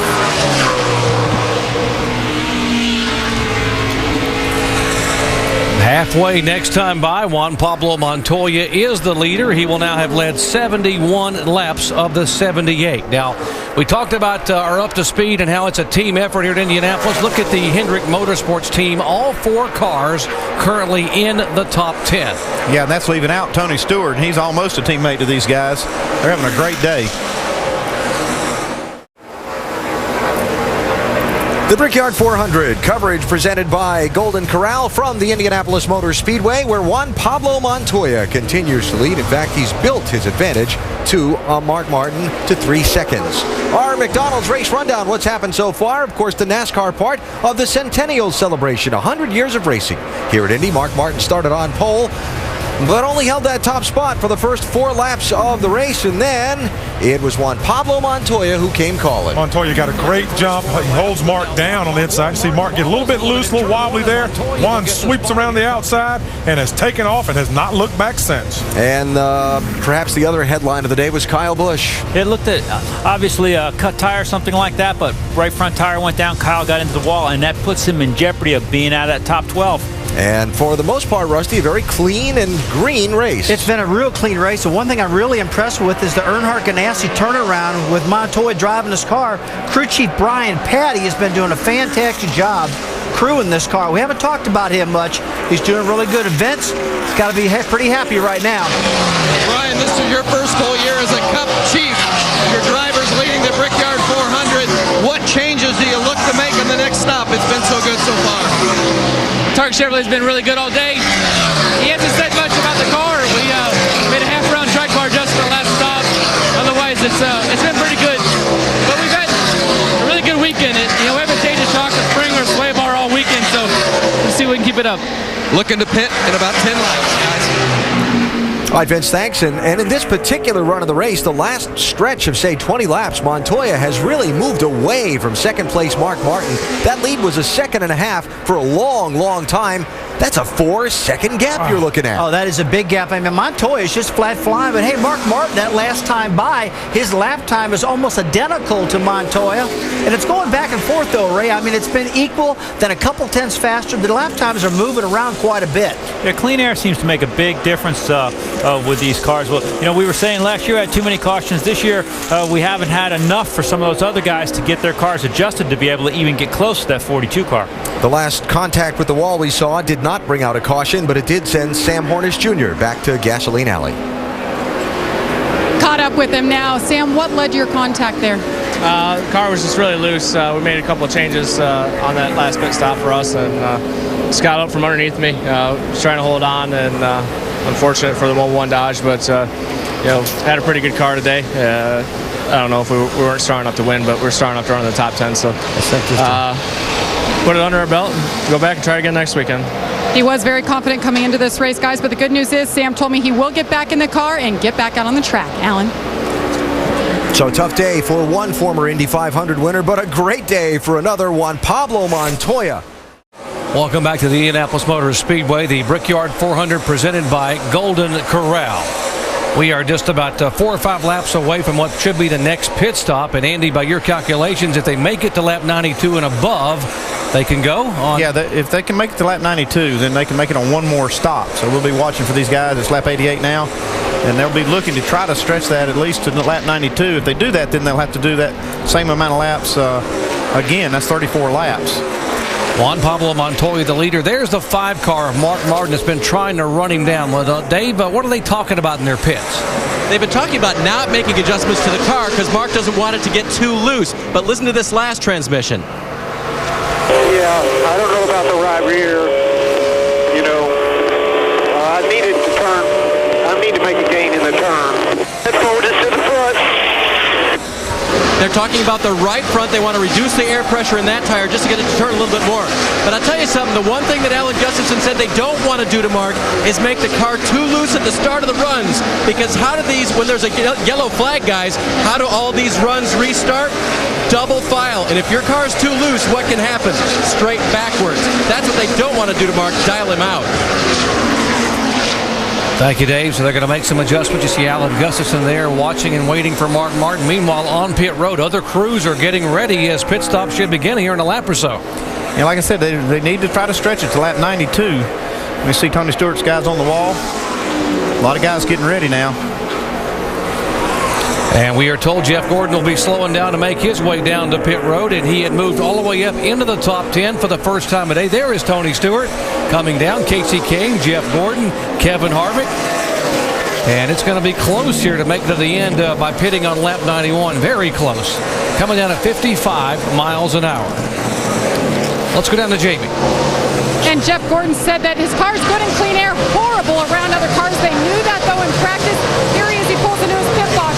4 tires. Last pit stop, they made a track bar adjustment. He said it helped, so look for that. You see the ratchet in the back window? They do it again, Vince. Tony Stewart in the 14, 3 rounds of brake in the rear so far. He's making those adjustments in the car himself. They also put on the 4 tires. He says neither front tire doing anything right now. Tony down and away. There's Casey Kane getting his service from the Dodge. You see Jeff Gordon coming down pit road. And Kane will be out in front of Jeff Gordon. There comes the 29 car of Kevin Harvick. Montoya still on the racetrack. He is yet to pit this time. Vickers. Here comes the 5 car of Mark Martin down. We're going to see if they make some adjustments to try to get that car to turn a little more. Dave. And Doc, we won't see them. They're going to be not chassis adjustments, but air pressure adjustments. One thing crew chiefs like about that is it's an adjustment that you just bolt onto the car. There's no time wasted putting wrenches into the rear window. Watch him prove me wrong. But it's going to be air pressure out of the right front to help that car turn better. Mark also said, I want a drink and I want a windshield tear off. Jimmy Johnson is on pit road. He said his car is pretty good, but it's still a little bit tight to the center of the corner. Air pressure adjustments as well for the 3-time champ. Another great pit stop for the 5 bunch. There's Johnson coming out. 16 car. And here comes Juan Pablo Montoya, our leader. Montoya has led twice for 84 laps today. He has had one great hot rod here at Indianapolis. He's demonstrated the ability now to make it on one more stop by going to lap 92. He's down in front of you, Vince. He's led more laps today than he has in his entire Cup career combined. The car has been next to perfect. They're going to make a slight air pressure adjustment, 4 tires and Sunoco fuel, but no major adjustments on this car all day. That tells you how crew chief Brian Patty hit it. Dave? The 83 of Brian Vickers is in, starting to get a lot more tight in the center of the corner. Pretty good in clean air. They'll make a 4-tire stop full of Sunoco fuel. They will not make any adjustments to Brian Vickers' car. Surprising, we're seeing very, very few adjustments at all on these cars. Well, they're like Dave said, a lot of them are making adjustments with the air pressure, and that's the way you really need to do it so you don't lose time on pit road. Here's Casey Mears. He becomes the 5th different leader here at the Indianapolis Motor Speedway. Yes, he is the nephew of Rick Mears. And here's Jamie McMurray in for his scheduled stop. And you talk about making adjustments. These cars, it's a very fine line of, we've heard these guys get their car, it was a little bit too loose, we make an adjustment, and then it gets too tight in the center. So you have to be really careful, and the driver really has to decide where he wants his car to be a little bit better and where he's going to have to fight it. Yeah, because we heard Mark Martin say early in the race he was too loose. He really needed to tighten it up. Well, they did that. They made an adjustment, and it actually hurt Mark. If you look at his lap times and how much ground he lost to Montoya, that adjustment actually hurt him. So they probably went back the other way. The one car of Martin Truex came in a moment ago. And, of course, his front tire changer, Dennis Terry, is carrying a microphone and a camera. Let's go over the wall and watch their stop. Here we go. A lot of brake dust, a lot of brake dust. Good right side, real good right side.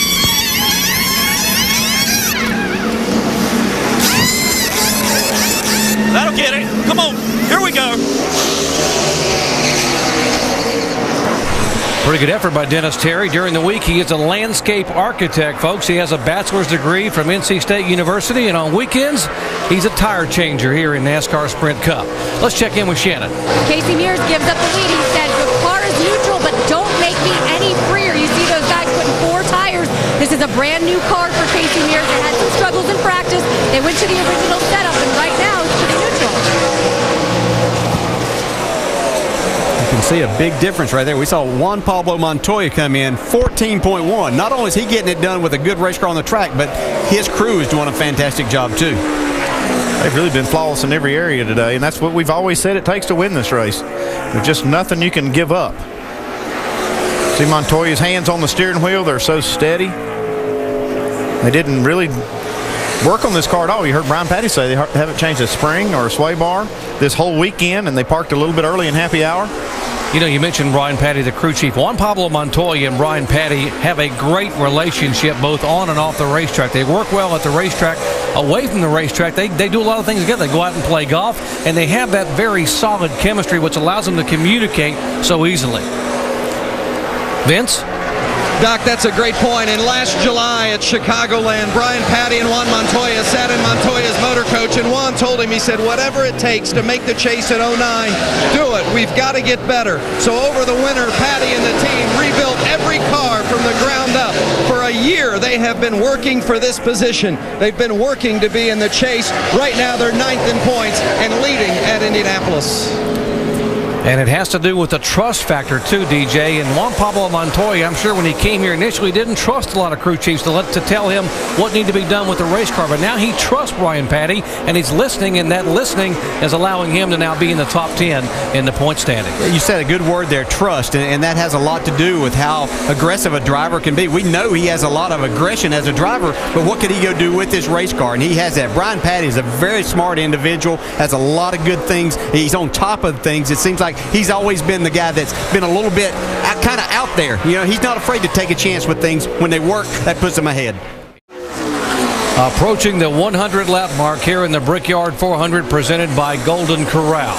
It has been Juan Pablo Montoya's day. You know, when he won the Indianapolis 500 here back in 2000, He led 167 of 200 laps. And Dale Jarrett, I guess when he gets a lead, he doesn't want to give it up. You have a car like that, there's nothing else you can do. You know, I would bet that he's probably not put this car to its full extent as how fast it can possibly run. But he just likes that clean air. He's doing a fantastic job. I can assure you, when you get a car like this, especially at this difficult of a racetrack, it's a lot of fun to be out there passing cars, putting people a lap down. And he is pulling away from the competition. Now let's listen to their radio. There's nobody close, man. Focus on the track. Now the guys behind you got one lap more on the tires than you do. Sweet. That's good to hear. I mean, you're pulling away, nobody close, and they've got a lap more on their tires than you do, so there's no bad news at all in that communication. No, it's all good, and right now that puts him in the driver's seat as far as being able to save his tires and kind of save his stuff. Doesn't have to race anybody hard. Yeah, you know, they were one of the last ones to come on as far as the lead group, too, so that allows them to be a little bit longer, too, and see what everybody else might do. Not that anybody's going to do anything if this continues to be green, as we watch Brian Vickers and Jimmy Johnson battling for that third spot here now. Jimmy Johnson might be deciding, okay, we're not going to have any cautions to get me up there. I'm going to have to assert myself a little bit more on the track as we get closer. Got 60 laps to go now. How long do you wait? I mean, we're going to have one more stop, somewhere about 35 to go. Do you need to start inching up now, or do you still save your stuff? You better turn it up about now, because you can see he sees third right in front of him, and then Mark Martin's just ahead of that. So he needs to get himself up there in that position in case we would have a caution to be able to be in that spot. Well, one thing I'm seeing here, there's only 2 cars that have demonstrated the ability to make it on just one more stop, and that was the 42 car and the 83 Brian Vickers. All the other guys, they may be able to stretch that fuel, but they'll have to start doing it now if they're going to try to make it if this race goes green. One thing that Jimmy Johnson has that the other ones don't have is he has Chad Knaus on the box calling the shots, and we asked Jimmy about working with someone as talented as his crew chief, Chad Knaus. Chad's mind never stops. That's his biggest attribute. It just never quits working. And long races, tracks where the weather conditions change the surface and the grip level, Chad and our guys do an awesome job of that and step up to the challenge. So he can also see a car as I'm explaining it to him. He can visually in his mind see what the suspension is doing and how to get more grip in the race car, which is really amazing to me. So I just feed him full of information and let him make the decisions he needs to. Jimmy's talking about how smart Chad Knaus is. I'm wondering, Dale Jarrett, if Jimmy Johnson's being a little smart here. Could be. You know, Jimmy's the only one that knows this right now. We've seen how hard it is. You can catch a car, but then to pass him, he could possibly, Andy was talking about he only sees a couple of cars that may be able to make it. He might be using the draft here a little bit to save some fuel, so he might be in there and then getting a little bit of help. What he did, he went 33 laps under that last run. He would have to go 34 and then 35 or 35 and 34 to make it to the end of the race. And he hasn't, like I said, by pitting at lap 33 on his fuel tank, he hasn't demonstrated the ability to make it. Right here, he could be stretching it if he's getting out of the throttle and able to run down the straightaway.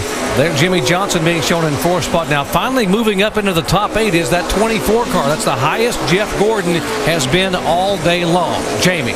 Exactly, Doc. He started 22nd. They've been working on this car. It's getting better.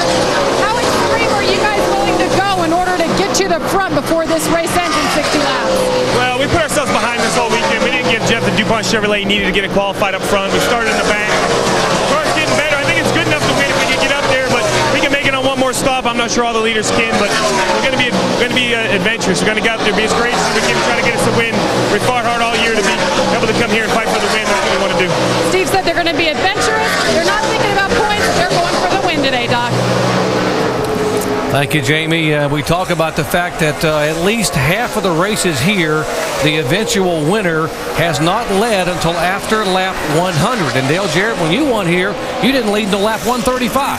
Yeah, there's a lot more to go. Just because it looks like the 42 car has been out there and kind of running away with this thing, we have a lot of racing to do. History tells us, though, to watch the last 30 laps of this race. We were talking about how tires should not be a factor, and they have not been. But now, because the tires are so good, Ray Evernham, are we talking about a fuel mileage race? Yeah, and listen to you guys up there talking about a couple laps. And right now, it looks like that, if you take Jimmy Johnson, for example, they're getting about 4.5 miles per gallon. It really only takes just a little bit. If he can stretch it to 4.75 miles a gallon, just a quarter of a mile per gallon per lap over the course of a tank, gives him 2 laps. And that's just a couple hundred RPM or a little bit of drafting throughout the run. So that 2 laps is a pretty easy figure to make up. The bad news is that Juan Pablo Montoya can do it, and he's got a 5-second lead. Yeah, right. And they've proven they can do it. Here's the problem with trying to stretch that fuel mileage. You have to stretch it 2.5 miles in a run because it takes 2.5 miles to get back to the pit area. And if you push it and you miss it by a little bit, it can cost you dearly. Right, Andy. And that's what you said. They've got to start now because it is just a few hundred RPM at the end of the straightaway per lap, but it's got to start over the course of that run in order to do it. Let's listen on the 48 radio. Just remind the 83 spotter that there's a lot of racing left. It's a long season if he wants to work with one another. I'll do that. Well, I think that tells us he's not up there to draft. Yeah, I think that answers that question. By him, and he said it's tough to pass. 54 laps to go here at the Indianapolis Motor Speedway, and Juan Pablo Montoya has dominated here, leading 3 times for 98 laps. Back in just a moment. Juan Pablo Montoya continuing to lead here in the Allstate 400 at the Brickyard. 51 laps to go. It is Montoya, Martin, Vickers, and Jimmy Johnson, last year's winner, now back in 4th position. There comes Johnson right behind Vickers, and he starts moving around on the inside and the outside. Starting to get a little antsy back there. Yeah, he really wants to round this 83 car, and he's trying to get those guys to tell Brian to let him go because we still have a lot of racing to go. And it's holding him up quite a bit and overheating his right front tire trying to get by. Yeah, Jimmy's looked like he's a little better through the corners, but Brian's been really good as you see him make the pass now. Vickers was holding him up because he could really get off of turns 2 and 4. Jimmy couldn't take advantage of that, but now he's got some clean air. Let's see what he does. Just behind that battle is the 14 car. There comes Tony Stewart, also a 2-time winner there. There's Stewart in 5th, behind him Biffle in 6th. So Tony's car, Tony known for saving his stuff until he has to late in the race. And Greg Biffle's running some fast lap times right now too.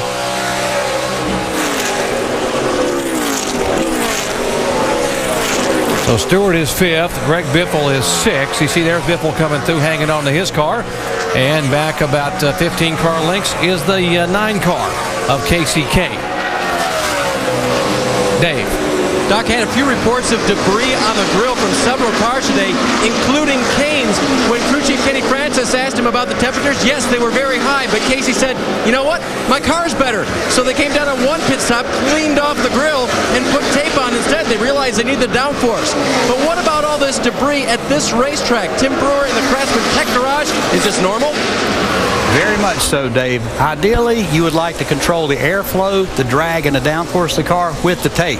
But throughout the event, you're going to have paper, you're going to have grass, and that rubber coming off the tires, it actually plugs up the surface of the grill. But like the guy said, if the water temperatures are high, you have to clean it off. But during the end of the race, if you want to get better fuel mileage, more downforce, don't clean the grill off. Yeah, if you can stand a little temperature, it helps to get that grill plugged up a little bit. Well, some of the debris early in the race today came from the 18 car hitting the wall. Now Kyle Busch is back on the racetrack in the 18 car, being shown 46 laps down in the 38th position. Also the 77 back in, Sam Hornish. He's 39 laps down in 37th spot. There's Jeff Gordon in the 24 car trying to make history today by becoming the 5th winner here at Indianapolis Motor Speedway on the oval. Well, here are the current standings for the AT&T Fastest Pit Crew of the Year, and these points again are accumulated by the team who wins a race and by also fan voting and an ESPN pick, and it is Jeff Gordon's team right now who leads the standings. Earnhardt Jr., Stewart, and Kenza. So with 116 laps complete, 120 will be the three-quarter mark of this race. Another round of green flag pit stops to go. And from the pit studio, Ray Evernham, Brad Daugherty, Rusty Wallace, your thoughts of what we're seeing so far? Well, it's what we're not seeing. We're not seeing cautions that are giving these guys enough pit stops to get in and work on those cars. And F42 has been so dominant, nobody's able to adjust to catch them. But we're going to see more cautions. Well, I had my logistics and figure, and it doesn't look so good. So we'll see. What are you thinking? Well, I'm looking at these double file restarts. If they have a caution late, these double file restarts, these guys are going to flat go crazy because they've been having a really tough time passing. I will promise you they will not let that opportunity pass. So if this caution flag comes out, if it does happen, look out, baby. Oh, my goodness, guys. Look what Juan Pablo Montoya has done. I mean, he's led 109 of 117 laps this far. He has been just unbelievably dominant. I can't see the scenario changing between now and the next 43 laps. He's on his way to victory lane. Leading Mark Martin by 4.8 seconds. Vince Welch is in the Montoya pit. Well, as a good luck charm, Juan Pablo Montoya had his car and his driver's suit, the same designs he carried when he won the Indianapolis 500 in 2000. And also as a good luck charm is Greg Steinhoffel, the CEO of Target. He's here watching Juan Pablo run this race today. And he was also here when Scott Dixon drove the Target car to victory in the Indy 500 in 2008. So Steinhoffel's already kissed the bricks. He hopes his driver Juan Pablo Montoya gets to kiss them this afternoon.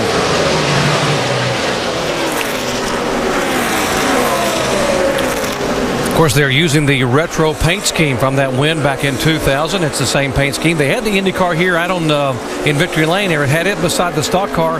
The lightning bolts on the side, the lightning bolts on the uniform on the day when Juan Pablo came here as a rookie. He had never run the Indy 500 before and led 167 laps. You know, he's had a lot of fun up to this point, leading a lot of laps, Dale, but it's getting down to the last 40 laps of this race. At what point do you start really thinking about winning, and how is that going to affect you from here to the finish? I would have to say that he's thinking about that right now. He knows he has the dominant car. It's up to him not to make a mistake from this point. His pit crew's doing a tremendous job. He's catching a lot of cars. He's just going to have to make sure that he's able to keep that momentum as he catches them, make sure he's passed them at the right spot, not taking any chances.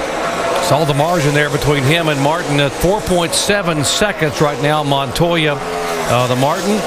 And, of course, the 00 and the 29 car having a pretty good battle on the racetrack. That's for 10th spot, David Rudiman and Kevin Harvick.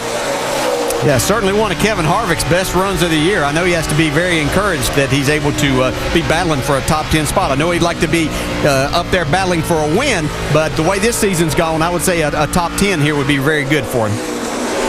See Rudiman there in front of Harvick. David Rudiman's done a nice job over the weekend. Fifth place qualifying effort. He's running the top 10 most of the day, and he's trying to hold off Kevin Harvick in behind that 71 car of David Gilliland. Yeah, Rudiman's done a terrific job all year long. He's really shown how far this Michael Waltrip team has come. He's been a factor pretty much everywhere that they've been this year, being able to run up in the top 10. You were talking about Harvick here and all the speculation the last week or so that he would leave this team, and we were visiting with Richard Childress the other night, and he said, nope, we have the Shell Pennzoil folks on with us through 2010, and they anticipate Kevin Harvick being there as well. Just 38 laps remain here in the Brickyard 400, presented by Golden Corral. At Indianapolis Motor Speedway, it has been a Juan Pablo Montoya kind of day.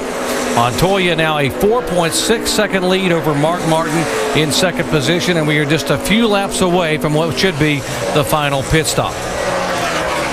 And guys, yesterday we had a 4-hour rain delay in the schedule. Of course, and that pushed qualifying back, but also pushed happy hour back. Yeah, it certainly has made a difference, and plus we have, those times were a lot later in the day. And as we see Greg Biffle starting to come into the pits, maybe a little bit early. Dave? Very loose race car for Greg Biffle. They were going to make a track bar adjustment along with some air into the right front tire, but Greg Irwin called that off, so just a right front tire air pressure adjustment. The 9 car of Casey Kane in as well. They'll make a wedge adjustment for that race car, and I think they took a swipe at the grill. Pretty early, Andy. It's going to be stretching it to make it from here, huh? Well, those guys are not going to be able to make it. Yeah. See the right front tire changer, putting the clean wheel, new one back on there. That's Dennis Terry, the Martin Truex car. Quick pit stop. Nice pit work.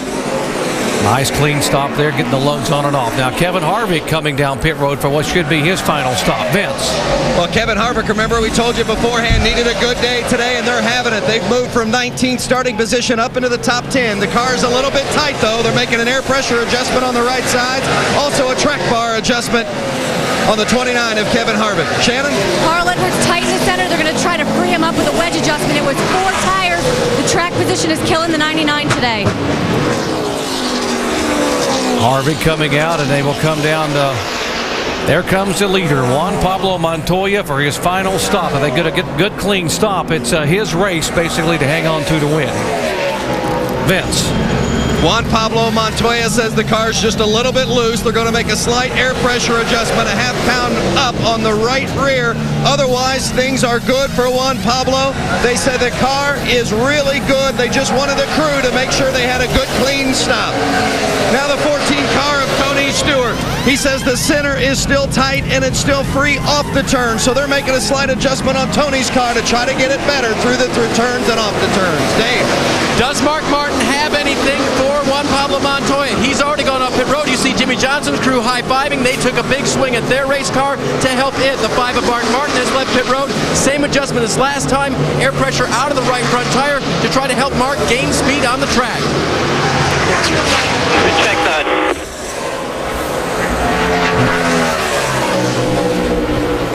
'42 car was too fast on pit road in 2 different segments. You know, I never badmouth NASCAR, but if they do this to me, I'm going to kill them.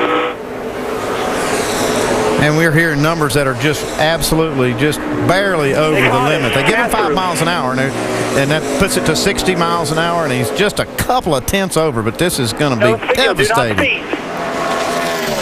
So Montoya has to come. No way. I was on the green, had 3 green lights all the way from before, maybe 30 yards before the line. Thank you, NASCAR, for screwing my day. Man, this is heartbreaking. Relax. We had this in the bag, and they screw us because I was not speeding. Don't speed exiting. Get you out there, Tim.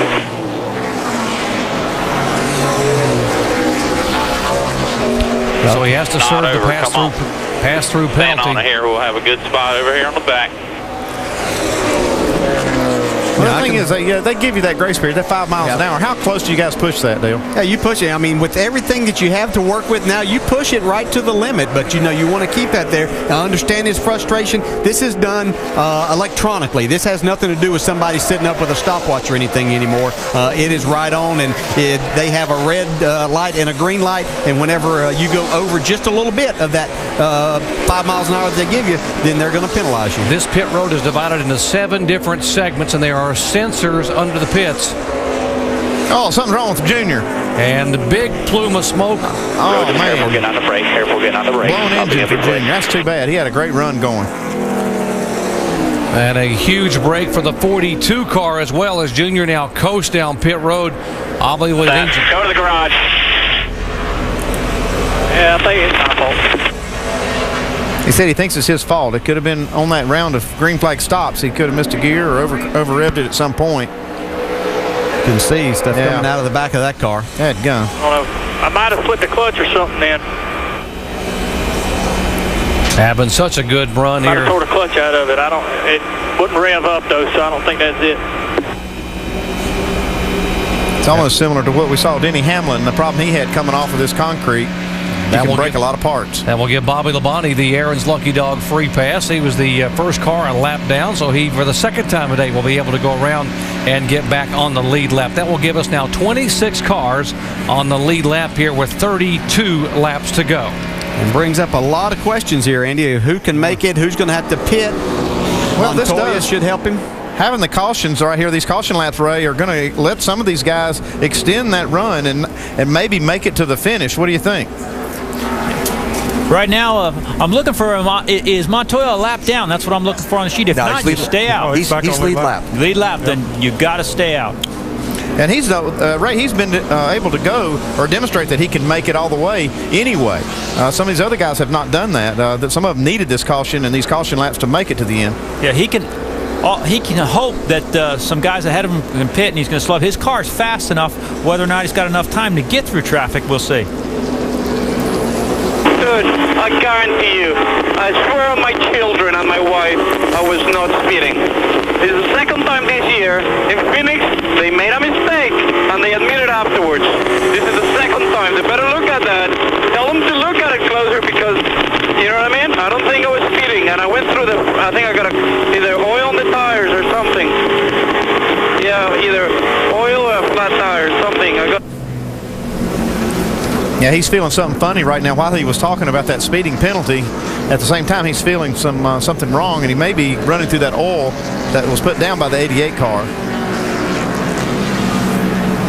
He'll really need to try to figure out exactly what that is before he comes down pit road if he doesn't have to. Yeah, there's 22 cars on the lead lap right now, 23 cars on the lead lap. He's running 12th. He's kind of right in the middle of them, and he would definitely want to stay out right here if he can. And just adamant that he was not speeding on pit road. And he talked about the green light they have on the instruments on the dash, which shows them that they are at or close to the pit road speed limit of 55 miles an hour. And the pit road is closed this time by. They have a safety truck sitting there trying to clean up the oil from the 88 car. So these guys are going to have another lap to figure out what they want to do. Now watch the fuel can on the back here of the Vickers pit stop. And you see the first can's empty. They've got the second can in right here. They want to try to get this thing absolutely as full as possible. And he holds. Oh, man. See, he tried to leave it in that extra split second to try to get that fuel in there. Almost cost him. And had that can rolled over the line and left the pit box, that would have cost Brian Vickers one lap. They'd have brought him in and held him a lap. That's a one-lap penalty. He got very lucky. Very lucky on that one. It's going to be interesting to see now what these leaders do, because they've just run a few laps. They don't really need to come in unless they absolutely cannot make it to the end without fuel. Yeah, it wouldn't be for tires at all. They know they're in good shape as far as the tires go. Mark Martin's already proven this year that he can save gas, and he's been able to pick up a victory by being able to use the throttle and save some gasoline. He might get another chance today. He's got a fast car too, but Jimmy Johnson has actually been chipping away at the lead that Montoya had, and also on Mark Martin. They got very, very competitive, close cars, so this is going to be a race. Tremendous cleanup going on there where Dale Earnhardt Jr.'s engine erupted, and they're trying to get all that liquid up at the entrance of pit road. As you watch the cleanup, we mentioned Jimmy Johnson had talked about taking a big swing at this car and making huge adjustments, and now they no longer has to run down Juan Pablo Montoya, at least for now. Might they have gone too far, DJ, on an adjustment like that for the 48? Well, that's a chance you'd take, but you know those guys are the best really on this pit road at making adjustments and making them right and doing the right things. And as Rusty Wallace said earlier, now that this caution has come out, these double file restarts are going to be the key. I don't think we've seen our last caution now. I know we went a long time. We haven't had many cautions today, but as we've said many times before, cautions breed cautions, especially with this double file restart. Back at Indianapolis, the Brickyard 400 presented by Golden Corral. We are working caution number 3 on the day. The 88 car having an engine issue just erupts in a plume of smoke. He has gone back to the garage area. And there stands Dale Earnhardt Jr., Lance McGrew to his right, the crew chief, as they discuss what happened internally in the car after that pit stop just a moment ago. I think still a promising day for those guys. They had a brand new race car here. They ran a lot better than what they've been running. So I would, even though they're not going to get the finish, they have to be pretty pleased with what they saw. So if we can figure out what may have happened, let's go back to our Craftsman Tech Garage and Tim Brewer. Thanks, Jerry. Coming into pit road, if he downshifted it early, it may have broke the valve spring then. But when we go to their engine animation, we've got a engine description right here of when the valve spring actually breaks, it puts the valve out of timing with a piston. And what's going to eventually happen, it's going to come in, and my touch screen, when the valve gets out of timing, it's actually going to hit the piston, bending the thing, and when you're turning excessive RPMs, it's going to be catastrophic, because when the valve drops down on the piston, your day's basically over. Well, that explains it very simply, and it can be over instantly. And we just saw that big puff and a plume of smoke, and they still have kept pit road closed because of trying to clean up all the debris, all the fluid up at the north end of the racetrack. What a good run Dale Earnhardt Jr. Was having. There's the cleanup going on now. This disaster for the 88 car was a big break, though, for the 42 of Juan Pablo Montoya. Let's go down to their pits and Vince Welch.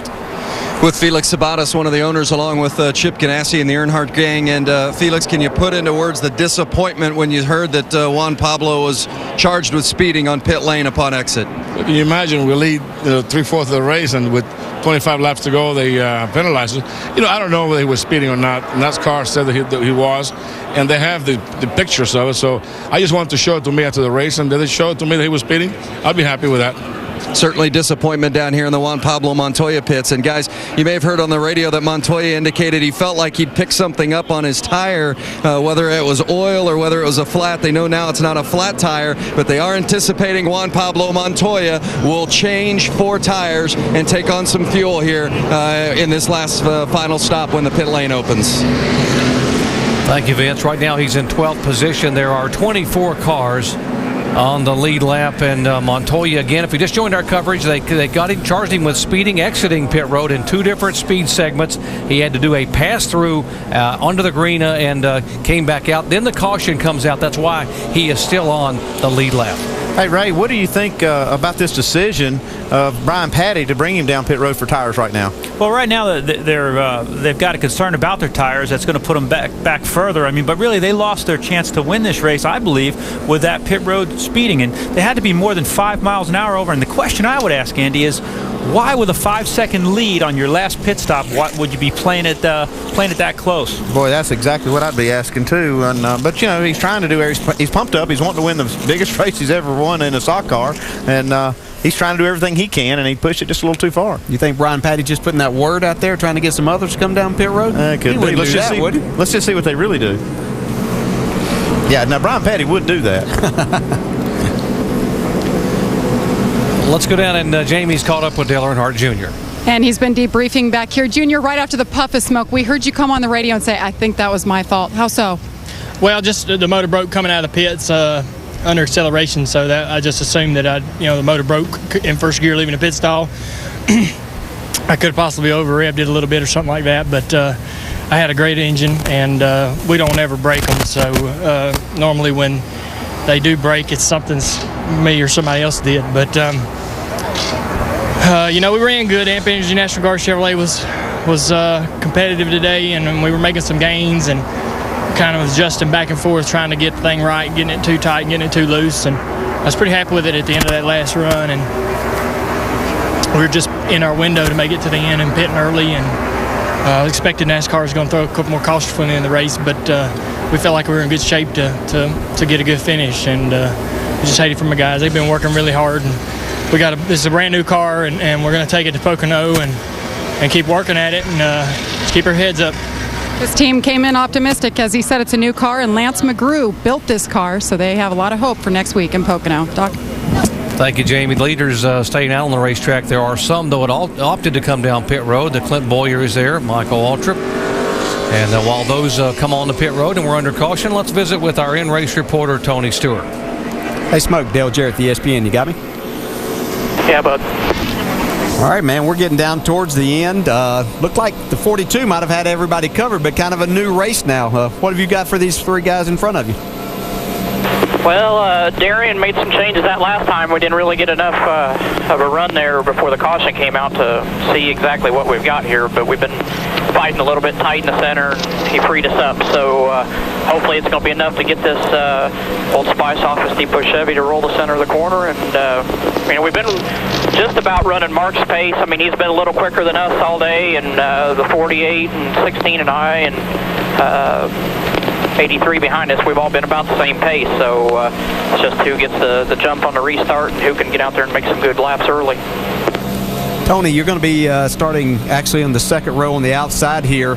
Is that outside groove good enough for you to get a really good restart here and make something happen then?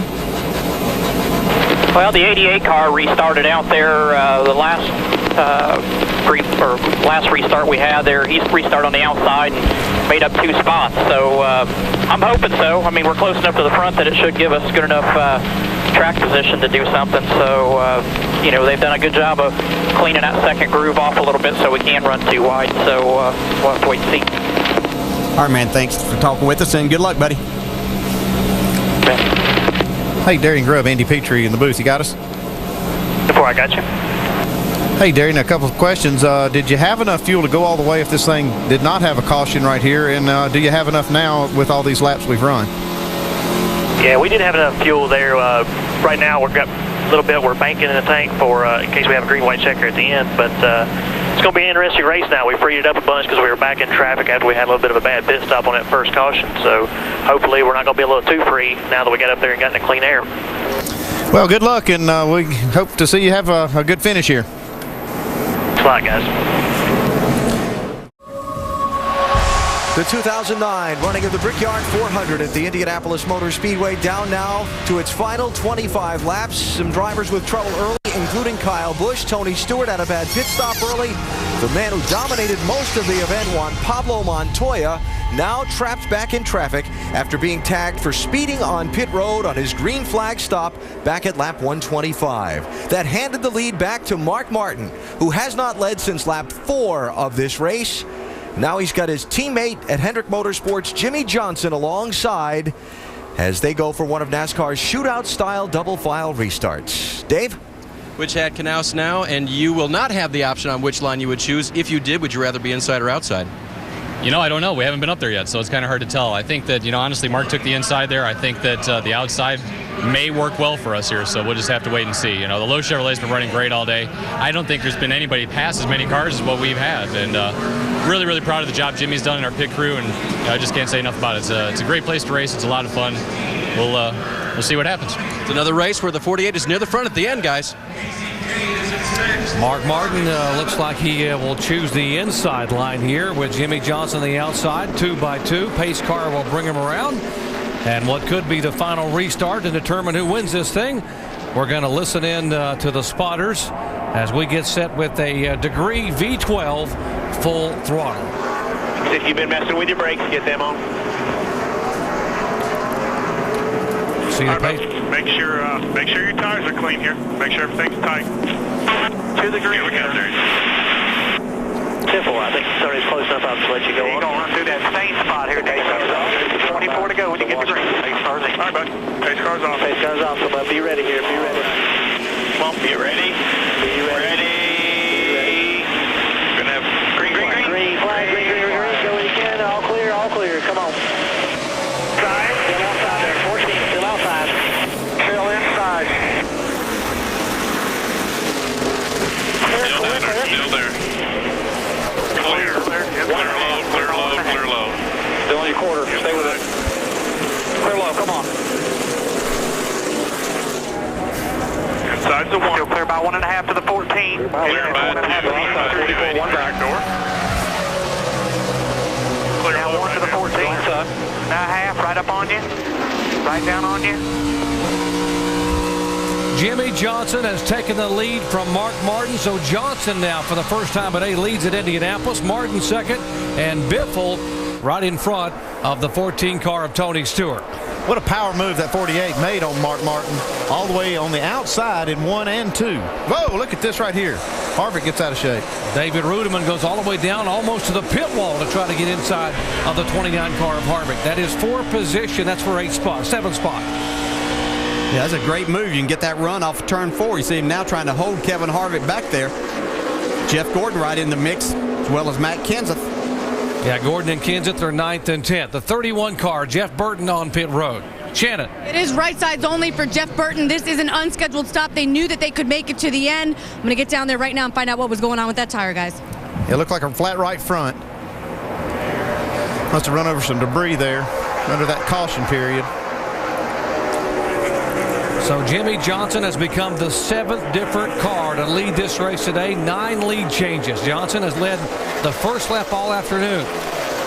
Jeff Gordon now inside of the 17 car. They've been swapping it back and forth. That's 9th and 10th. Yeah, Kenseth's been able to get by him, and Jeff made a power move there off of turn 4. You see Kenseth kind of lose the nose as they came out of 4, and Jeff stuck his car right to the bottom. We saw what a move Jimmy Johnson put on Mark Martin.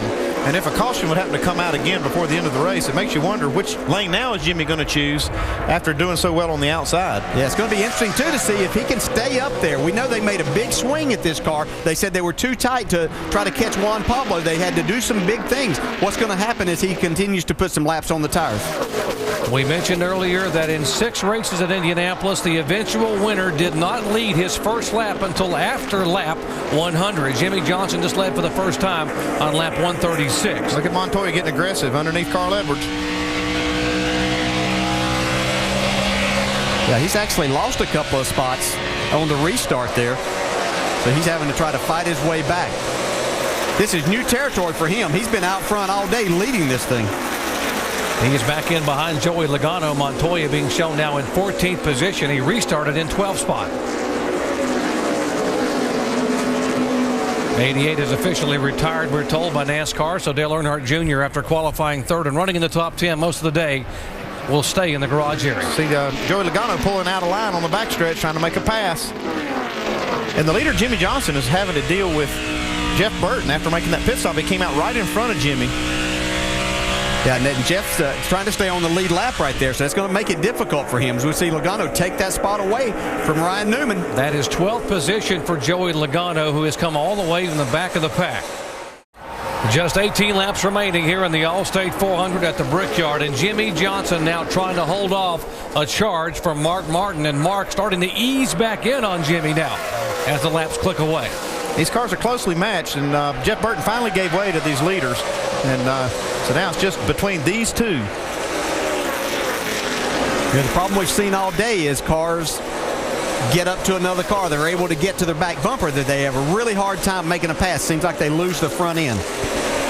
I'll tell you what, guys, Mark Martin's only chance he's got right now, if he can take that left front corner of his car and try to get as low as he can on the bottom of the track to try to get a little bit of clean air to try to make that car turn. You can watch him right now, guys, and that's where it's holding him up. He's losing that front end just a little bit, but he's got to keep that left front dead on the bottom of the track, get a little air to that nose. Yeah, that's you got to do all that you can to keep some air right there. And you know, the one thing when you're sitting there and your teammates, and you got your teammate in front of you, you know he has every bit of horsepower that you have, so you're not going to be able to catch him on the straightaway. You've got to make up some time through these corners. Mark Martin, the winningest driver thus far in the series. 4 wins in 2009, chasing his teammate Jimmy Johnson. Johnson, a 2-time Brickyard 400 winner. Mark Martin has never won this race. No, he hadn't, and he's got a tough man to try to get. You know, I know he's a 3-time champion, and you can say all that, but when Jimmy Johnson gets out front, he's just like a bulldog, man. You just can't, it's like he's got a hold of something. You can't take it away from him. Nothing coming, man. Nothing coming. Coaching Mark Martin on, say, go get him. I promise you, Mark doesn't need much coaching. He's going everything. He drives every lap as hard as he can anyway. But as I said, that's a championship, a driver and team right there in front of him. That's what's going to make his job difficult. A lot of laps to go here, though. It's still 15, 16 laps to go. That's a lot of time here. The last 3 years in a row, the driver who led with 10 laps to go here at the Indianapolis Motor Speedway in the Brickyard 400 did not win the race. We'll see if that continues here. Last year it was the 11 car, Denny Hamlin leading with 10 to go, and Jimmy Johnson made the pass. Jimmy beat Mark just a couple of tenths of the last lap. They've been really just mirroring the lap times of each other, but Jimmy was just a little quicker the last lap. You see these cars come off the corner. There goes Kenseth and Joey Logano. What a great job that young man's done all day long. Got himself up in 11th spot. And moving in on the 10th place car of Matt Kenseth. Logano again had to go to a backup engine and had to go to the back of the field and has driven his way all the way through the field into what could quite possibly be a top 10 finish. Yeah, very impressive by that young man today. Just done a really good job.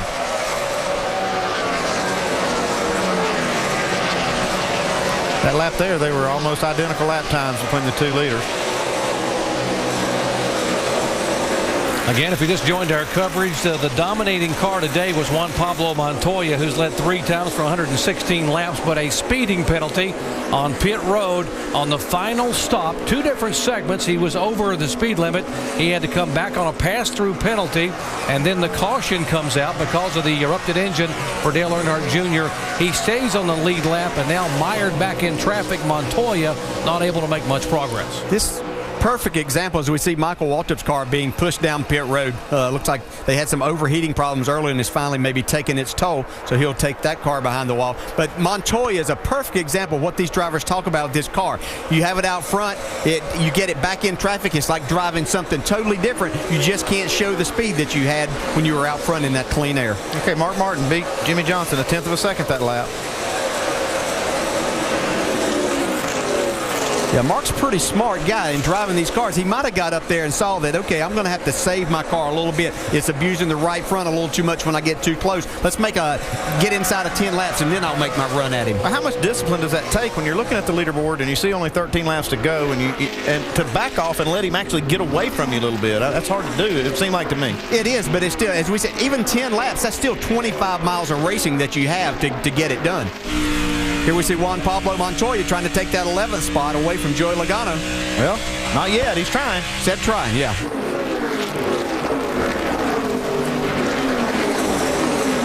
There have been 3 caution flags for a total of 14 laps. There have been 7 different leaders. We mentioned Montoya had led the most laps, 9 lead changes. 12 laps to go in the 16th running of the Brickyard 400. Vince. Well, guys, looking for the silver lining for Juan Pablo Montoya, and I know that he is, but his team talked about in figuring out how many points per race it would take to make the chase. The team concluded that if it would average a 14th place finish, it would make the chase. Well, they were 14th in the season opener at the Daytona 500, and their season average is 14.4. I guarantee you they won't be happy with where they finished today, but in the big picture, this might be a race that still helps them get to the 12-car chase. They will get the 10 bonus points for leading the most laps today, so that helps a little bit. But when you thought you had a shot to win the Brickyard 400, it's going to leave a sour taste in the mouth. Well, he had a lot more than a shot. He had the car to beat, absolutely. Had a 5-second lead.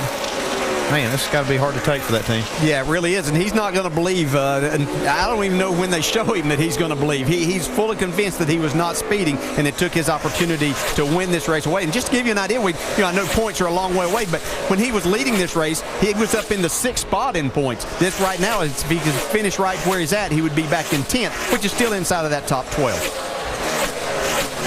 Up front, it is teammates Jimmy Johnson. That's right, bud. You focus on him. You get him, you hear? Jimmy Johnson and Mark Martin running 1-2. Dave. And guys, these 2 teammates running together, you talked about how the motors are very equal, and it's a great matchup. This morning when I talked to Chad Knaus, he said, I don't feel like we're as good as we could be. Perhaps he knew that his teammate would be his strongest competition. And that radio transmission you just heard from Mark Martin, you know how he feels. He sees a spot on the racetrack where he thinks he can still pass Jimmy. The never say die attitude for Mark Martin. Remember a couple weeks ago at Chicagoland Speedway, he told the guys, okay, from here on out, radio silence, because I'm going to go to war. Mark Martin saying he was going to get up on that wheel and do whatever he could. And right now he is doing everything he can think of to reel in that leader, Jimmy Johnson. Guys, I tell you, Mark's just hunting really hard right now, trying to find the sweet spot on that racetrack where to pass the 48. And lap after lap, it looks like it's on the exit of turn 2. Mark leaves turn 2 and it runs up a little bit on Jimmy right there. And so if he can keep concentrating on that certain spot right there and try to catch Jimmy sleeping right there, it just might work for Mark.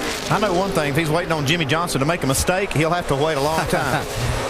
He's there. Yeah, but the other thing is, Rusty, he must be listening to you because he's doing exactly what you're talking. He's getting as low as he possibly can, keeping a little bit of air on the front of that. As we see here, Juan Pablo trying to take that spot away from Joey Logano again.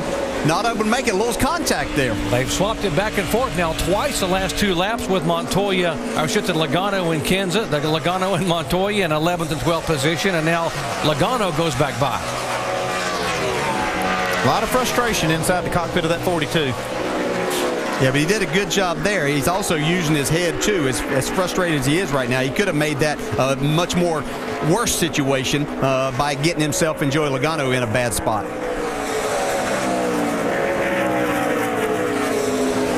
So Jimmy Johnson and Mark Martin, 0.4 of a second.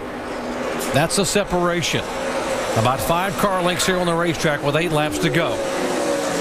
Well, Mark can't get his car any lower than what he's been through the corners here. You can see him sliding the thing out of the corners.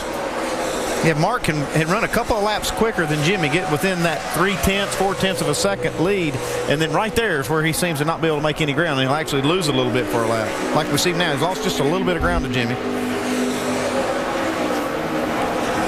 Like you said, Andy, and when you get in that position, all you can hope is that guy in front makes a mistake, and we've watched Jimmy Johnson win 3 straight championships. He doesn't make a mistake, as you said, very often. Well, we had our champions roundtable discussion in the ring here during countdown. You guys, one of the first names. One of the first names that came out of your mouths was Jimmy Johnson. He is the guy that you're going to have to take it away from.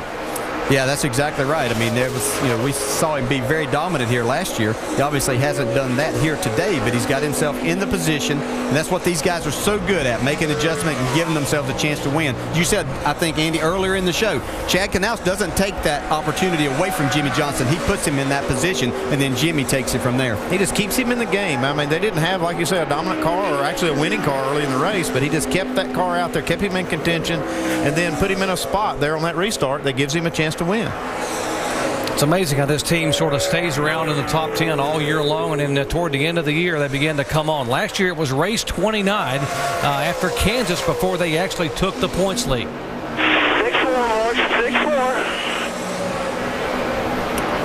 He's got 6 laps to get it done again. Become our first back-to-back winner of the Brickyard 400. That's Alan Gustafson trying to coach Mark Martin, trying to tell him how many laps there are to go. You know Mark's giving 110% right here. There is Greg Biffle, and behind him, the 14 of Tony Stewart. What a good job Greg Biffle has done. This would be his best career finish at the Brickyard in 7 starts. Yeah, really good job. He's just been solid all day long. Very methodical and working his way up. There you see Tony Stewart, our in-race reporter, right behind him. If Tony can hold on and finish in the 4th position, he will gain in the point standings. Right now, he has a 187-point lead over Jimmy Johnson.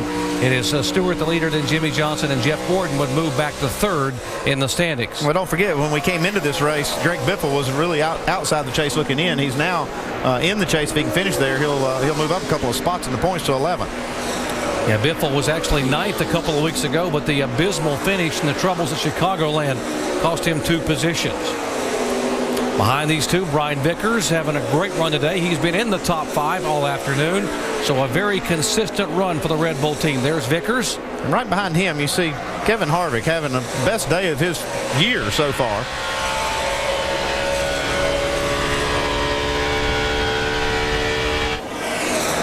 And with just 5 to go, the 5 car is moving in. It doesn't take much. Looked like Mark has decided now's the time to make his run at Jimmy Johnson. And we have some traffic up ahead that could figure into this finish. You see Jimmy pull down. He's trying to break any kind of a draft that Mark Martin could get to get inch closer to his back bumper. You got him. Go get him. That's Gustafson talking to his driver, Mark Martin.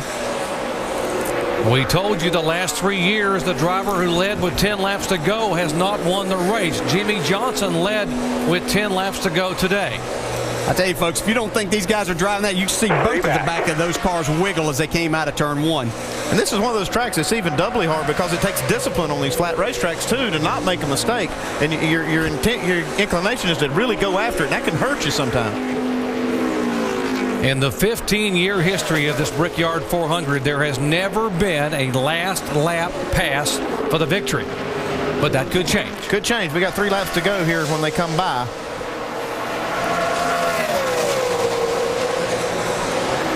These cars are so equally matched.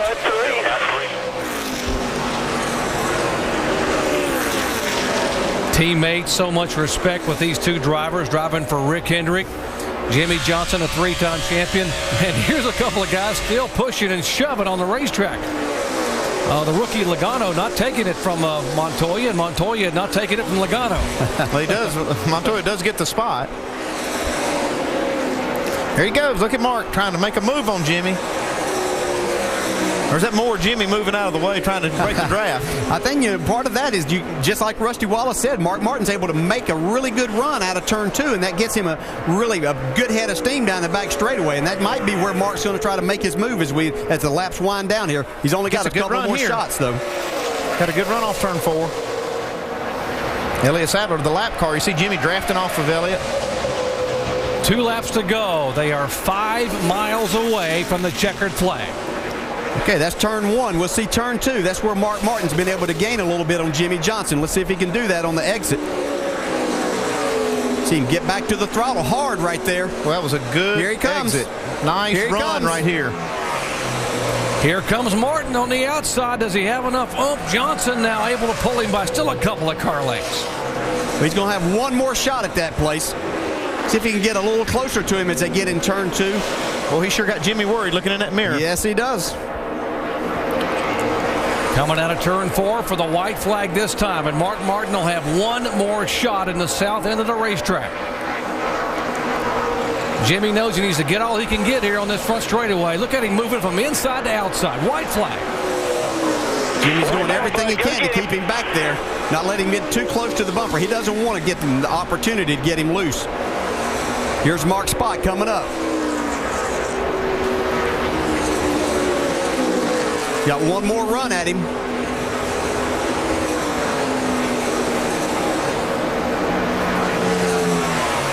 This time down the back straightaway, Jimmy Johnson stays in the middle of the racetrack and will pull him by a couple of car lengths. 2 turns away from the checkered flag. Turn 3. Well, Martin just needs a couple of car lengths, try to loosen him up. Man, he drove it hard in there and out of that corner. That's why Jimmy Johnson's a champion right there, folks. Out of turn 4, headed for the checkered flag, and 3-time NASCAR Sprint Cup champion Jimmy Johnson becomes a 3-time winner at the Brickyard 400. First time anybody's ever won it back-to-back. Yes, Stewart gets Biffle there at the end. Awesome, dude. You are absolutely incredible. Just incredible. Never had it. Great effort. I am very proud of you, buddy. Incredible job. Earl, great job. Guys, great job, everybody.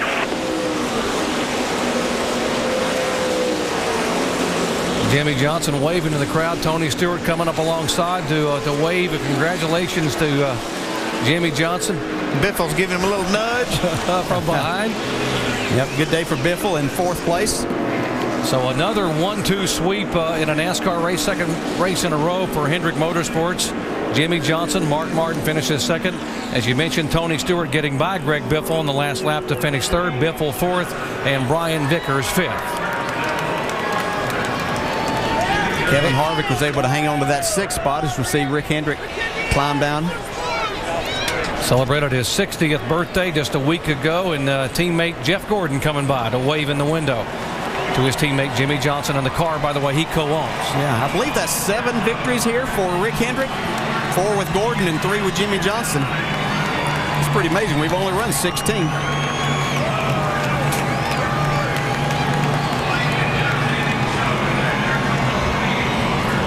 Very disappointing day for Juan Pablo Montoya, though, after leading 116 laps.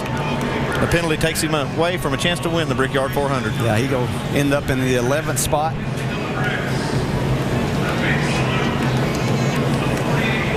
Team coming by, high-fiving Jimmy Johnson, and they know that there are so many great traditions in racing, and one of the all-time greats that everyone wants to be a part of is kneeling to kiss those bricks. And there's Chad Knaus. He's congratulating his driver, who just did an incredible job to win this thing. Yeah, he just told him he was an incredible driver, and I think that Jimmy Johnson's proven that to everyone. And there's Rick. Yeah. There's Mr. Rick. And what a find by Jeff Gordon and Rick Hendrick to take Jimmy Johnson, who hadn't even won a Busch race at the time, and bring him in, put him in this situation with Chad Knaus. What a team they've become.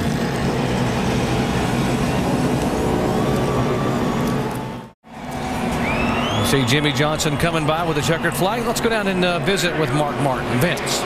Well, Mark Martin has been one of the big stories here all weekend long, and you were chasing your teammate there toward the end. Looked like you made a couple of moves, a couple of runs at him. Did you just not have enough to get by? Well, I sure did want to. He was better than I was off of 4, and I was better than he was off of 2. So, I knew I had to make it happen off of 2, but wadding it up wasn't a great idea either. And both of us were driving for all we were worth, and I couldn't get him. You said in the pre-race show today that this was going to be a dogfight. You anticipated a battle to the very end. Can you just kind of give us a synopsis of how the racing was during the course of the 160 laps? And, of course, we saw the fierce finish. I was just, I asked for a chance, to be in the fray. And Alan and all our 5 team, Kellogg's CarQuest, and all the guys that support us, everybody at Hendrick Motorsports, gave me a chance, and that's all I asked for. One of the first to congratulate Mark Martin on his good run today, Jimmy Johnson crew chief Chad Knaus. Rick Hendrick now putting an arm around Mark Martin. Martin up 2 spots in the points to number 9. There's Jimmy Johnson trying to make his way, and everyone congratulating up and down pit road. And, of course, much of the day belonged to Juan Pablo Montoya. Let's go down to Jamie. And Juan Pablo Montoya, after leading 116 laps, what was it like to hear that over the radio you got a penalty? It kind of sucks, but it's what it is. Everybody at the Target Chevy did an amazing job. I thought it was on the speed, and, we got lights. I was on the lights every time. And actually, that lap I came in slower than the previous one, and they said, you're speeding. So it's what it is. We had a deal like that before, and, once it happens, you can't change it. So it's pretty frustrating, but it shows where we're going with the team. What was it like to be out there leading again at Indianapolis Motor Speedway? Actually, it reminded me of the last time I led here. It was kind of easy, to be honest. I was cruising. The car was stupid fast. You only lost 1 position in the points. Where's your head right now as you look forward?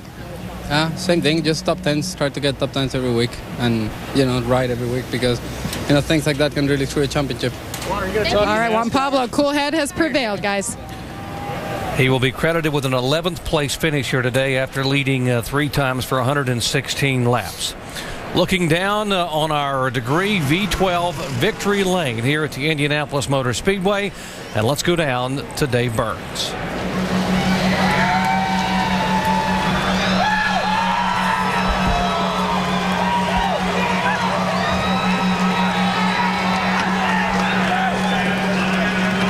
And the cheers of his crew after a battle like I don't think we've seen here ever, and probably the most hard-fought Brickyard 400 you've ever had, Jimmy. That was unbelievable. I hope the fans enjoy that race. I can't say enough about this race team and all of Hendrick Motorsports to be up there battling with my teammate Mark Martin. Damn, is he fast. For an old guy, had me pretty worried. It's great to work with him, work with Alan, work with all my teammates in Hendrick Motorsports, the Cobalt Tools and Paul on victory lane. And those last 15, 20 laps, man, we had to drive it so hard to stay ahead of the 5. I was better in 3 and 4 than he was, and he had me beaten 1 and 2, and it was kind of a give and take thing that was going on. Luckily, we held him off. You got him on the last restart, and that seemed to be one of the keys because then you had the clean air. Yeah, clean air was everything. You could only get so close to the car in front of you. You had a few laps on new tires to really take advantage of something, but I got that restart and put on a great show for the fans. I hope they enjoyed it, or that they enjoyed it. I think, Sprint for all that they've done, NASCAR, Goodyear for a great tire. That's the way to go racing. Now, you told DJ when you were golfing with him this week that you thought you could win. Chad told me this morning he'd be cool with the top 5, so I guess you were right, huh?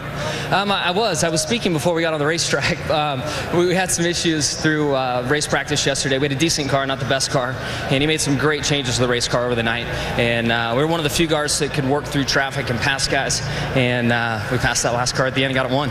Jimmy, 2 of your championships were won in years where you won the Brickyard 400. Do you feel like this team has the momentum going?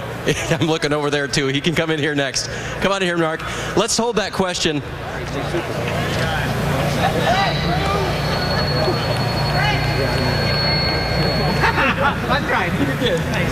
How much respect do you have for him? It's hard to put it into words, to be honest with you. He is such a perfectionist, loves driving these race cars, loves working for this race team, and I think he's opened the eyes of all of us at Hendrick Motorsports at how we can love our jobs a little more and try a little harder, so it's great to work with him. All right, championship potential, Jimmy? Yeah, we're doing things right. The last 4 or 5 weeks, we've had a shot at winning races and just come up a little short the way things have shaken out at the end. So I feel we've got our form. We've led a lot of laps in the last 10 races, probably the most, more than anyone. And now that we're getting close to the chase, that's nice that we're winning races again and can buckle down and focus on a fourth. The 3-time Sprint Cup champion is now a 3-time Brickyard 400 champion. Doc. The 16th running of the Brickyard 400 is history, and what a day for Jimmy Johnson. Aerial coverage provided by our good friends at Goodyear, the official tire of NASCAR. New Fuel Max tires help you have a winning fuel strategy. Jimmy Johnson had the winning strategy today. They worked on the race car, and he led the final 24 laps of the race. He will gain a spot in the NASCAR Sprint Cup point standings. Jeff Gordon goes back one. You see Carl Edwards up a spot. And, of course, Mark Martin up 2 positions there to 9th position. Tony Stewart is the points leader. Let's go down to Shannon. Doc, Tony Stewart said that he judges this season based on consistency, rates this season based on consistency. How would you rate the run here today? Well, I think we were pretty consistent today. I mean, we had one just minor hiccup that we lost 4 spots in the pits, but got half of those back in the first 10 laps after the restart and got back up where we wanted to be toward the end there. We weren't fast enough to run with Mark and Jimmy, but we were just a little bit too tight in the center. But really proud of Darian Grubb and everybody on this Old Spice Office Depot team. Our Chevy was awesome, and really proud of our organization. It's awesome to be able to come here our first time and finish in the top 3 like this. Tony, you love this state, you love this track. Was this what the fans needed to make up for last season? Yeah, I mean, I really got to give Goodyear a pat on the back. I mean, we not once did I don't think any of us in the field have to worry about the tires. We were able to run as hard as we wanted to run right off the bat and not have to worry about that. And that's due to a lot of hard work and effort from Goodyear and the teams and drivers that came here and tested to get ready for this race. There were a lot of laps put down by a lot of teams, and it costs a lot of money to do that. But, it shows the commitment that NASCAR and Goodyear and the teams made to making sure that the fans had a good show today. Tony Stewart is still your points leader. He extends his lead to 192, the largest of the season. Vince? Well, Brian Vickers had a good day today, a top 5 finish, but as he just said, well, not good enough because I'm not standing down there in victory lane. But in the big picture of things, to come here, run top 5, as difficult as this track is, and some of the issues you had, I know you had a tire going down late. In the big picture, how do you feel about it? The big picture was a good day. We couldn't risk ruining a good points day to go chase the bricks, but, man, it'd been nice to win. So proud of the Red Bull crew. We had a great car all day. I think if we'd have got the track position, we would have had a shot at it, but it wasn't for lack of a great pit crew. They did a phenomenal job all day on pit road.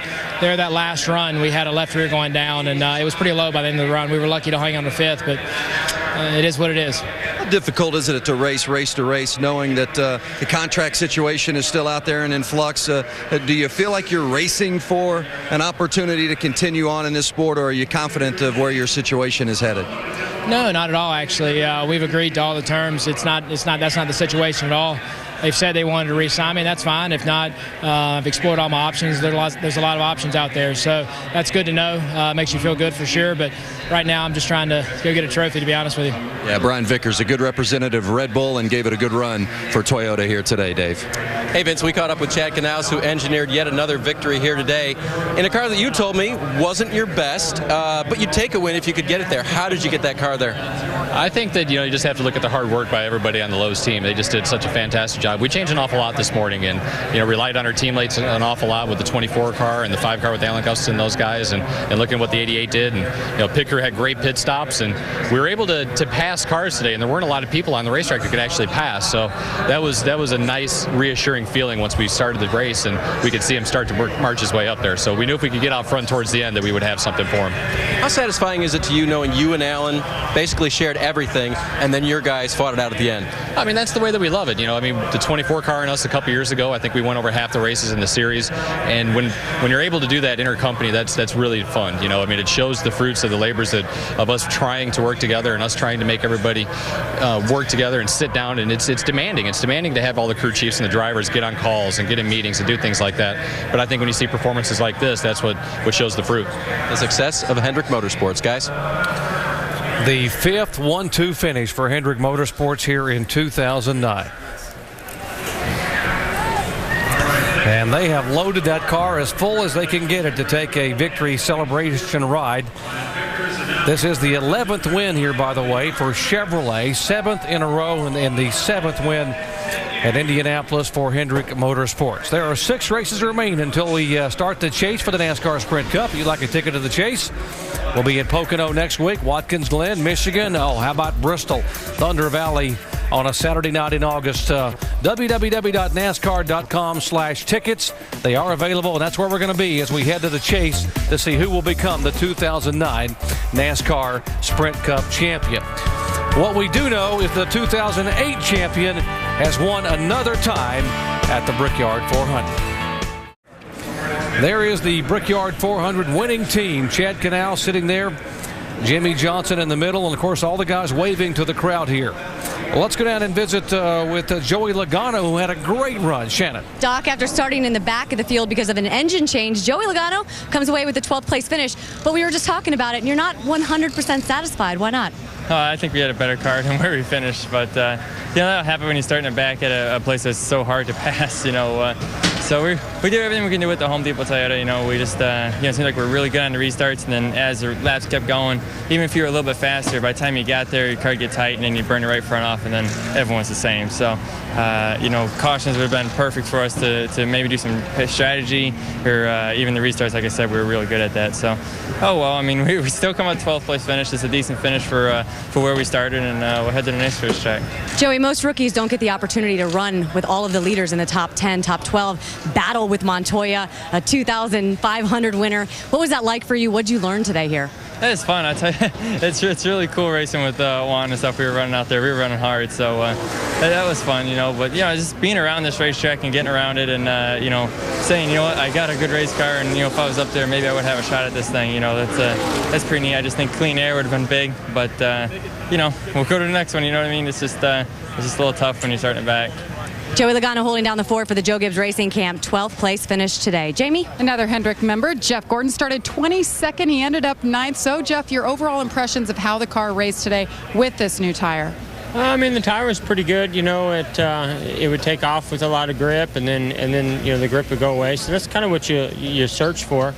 This is a tough racetrack. It always has been. It's kind of a one groove, and it's very tough to pass. So, I felt like we didn't have quite as good a car as we needed in traffic, but the speed was certainly there under the green flag stops. I felt like we were as good as anybody, and we could make some passes. But, once we got bunched up on those double file restarts, I just wasn't as good, especially that last one I got on the outside. So, decent day for DuPont Chevrolet, great day for Jimmy and Chad and all the guys on that Lowe's Chevrolet and Hendrick Motorsports. I really thought Mark was going to get it, but, it's great to see it come home to Rick and another Brickyard 400, which is pretty spectacular. You guys finished, as you mentioned, 1st, 2nd, 9th. We're going on to Pocono next week. A lot of people compare the two. Your expectations for next week? Well, a totally different tire, and I think there's no comparison, other than got to have good power and get through the tunnel turn, and it's the only turn that's similar to these turns. I'm certainly anxious to get there. I feel like we've got a lot of good things working for us. We got to get a little bit better, and we're going to go to the next race and try to do that. And, keep trying to get ourselves prepared to win this championship when it all starts. All right, and Jeff Gordon just slips one position. He sits 3rd in points. Jamie, you'll have to wait till next year to become possibly the first 5-time winner here at Indianapolis Motor Speedway on the Oval, because his teammate in the car he co-owns, Jimmy Johnson, has become a 3-time Brickyard 400 champion. Back in just a moment. The tradition at Indianapolis, the winners and the entire team kiss the bricks. Rick Hendrick, Chad Canals, Jimmy Johnson, Jimmy's wife Shani, all lining up with the crew there to kiss the bricks. The yard of bricks that is so emblematic of the history of this place, 100 years old. And Jimmy Johnson now has won the Brickyard 400 for a 3rd time.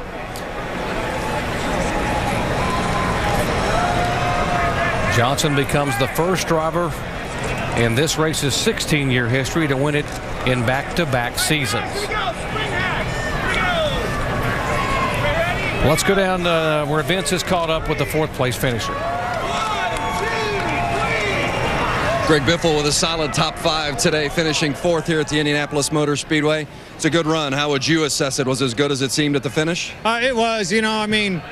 When you're shutting your car off coasting half the straightaway, that's certainly not going as fast as you can go. And we just had to move over and let Tony Stewart go by to save enough fuel to finish the race. And, you know, we're thinking back Michigan leading with a half a lap running out of gas. So we wanted to get the 3M piston earplug Ford Fusion here on the grid, you know, and we knew fourth was better than third if we could finish. And so that's what we decided to do, a little fuel mileage strategy. And, you know, we just thank the fans for coming out and watching today. After what happened last year, hats off to Goodyear, all the hard work they did to put on a great race here today. And started out this race just outside the chase in 13th position. You picked up 2 spots to number 11. How big is that in the big picture? It's big, you know, but I think of the little things. I think of that 5 points I gave to Tony Stewart, just having to, you know, let him go to save enough fuel. But with 4 laps to go, and we'll have to wait and see. We'll check our fuel and see if we could have made it. But we're happy to get back on track, 4th place. We're pretty happy. Good run for Greg Biffle in the 16 today. What a day for Carl Edwards. Started 41st on owner points, Carl, and you finished 15th. Sum up today for us. We didn't start on points. I qualified that bad. But what was that? Owner points. Oh, we made it a provisional? No, great. Even better. Well, we started near the back, and we worked really hard. And I drove as hard as I could, but passing was very difficult.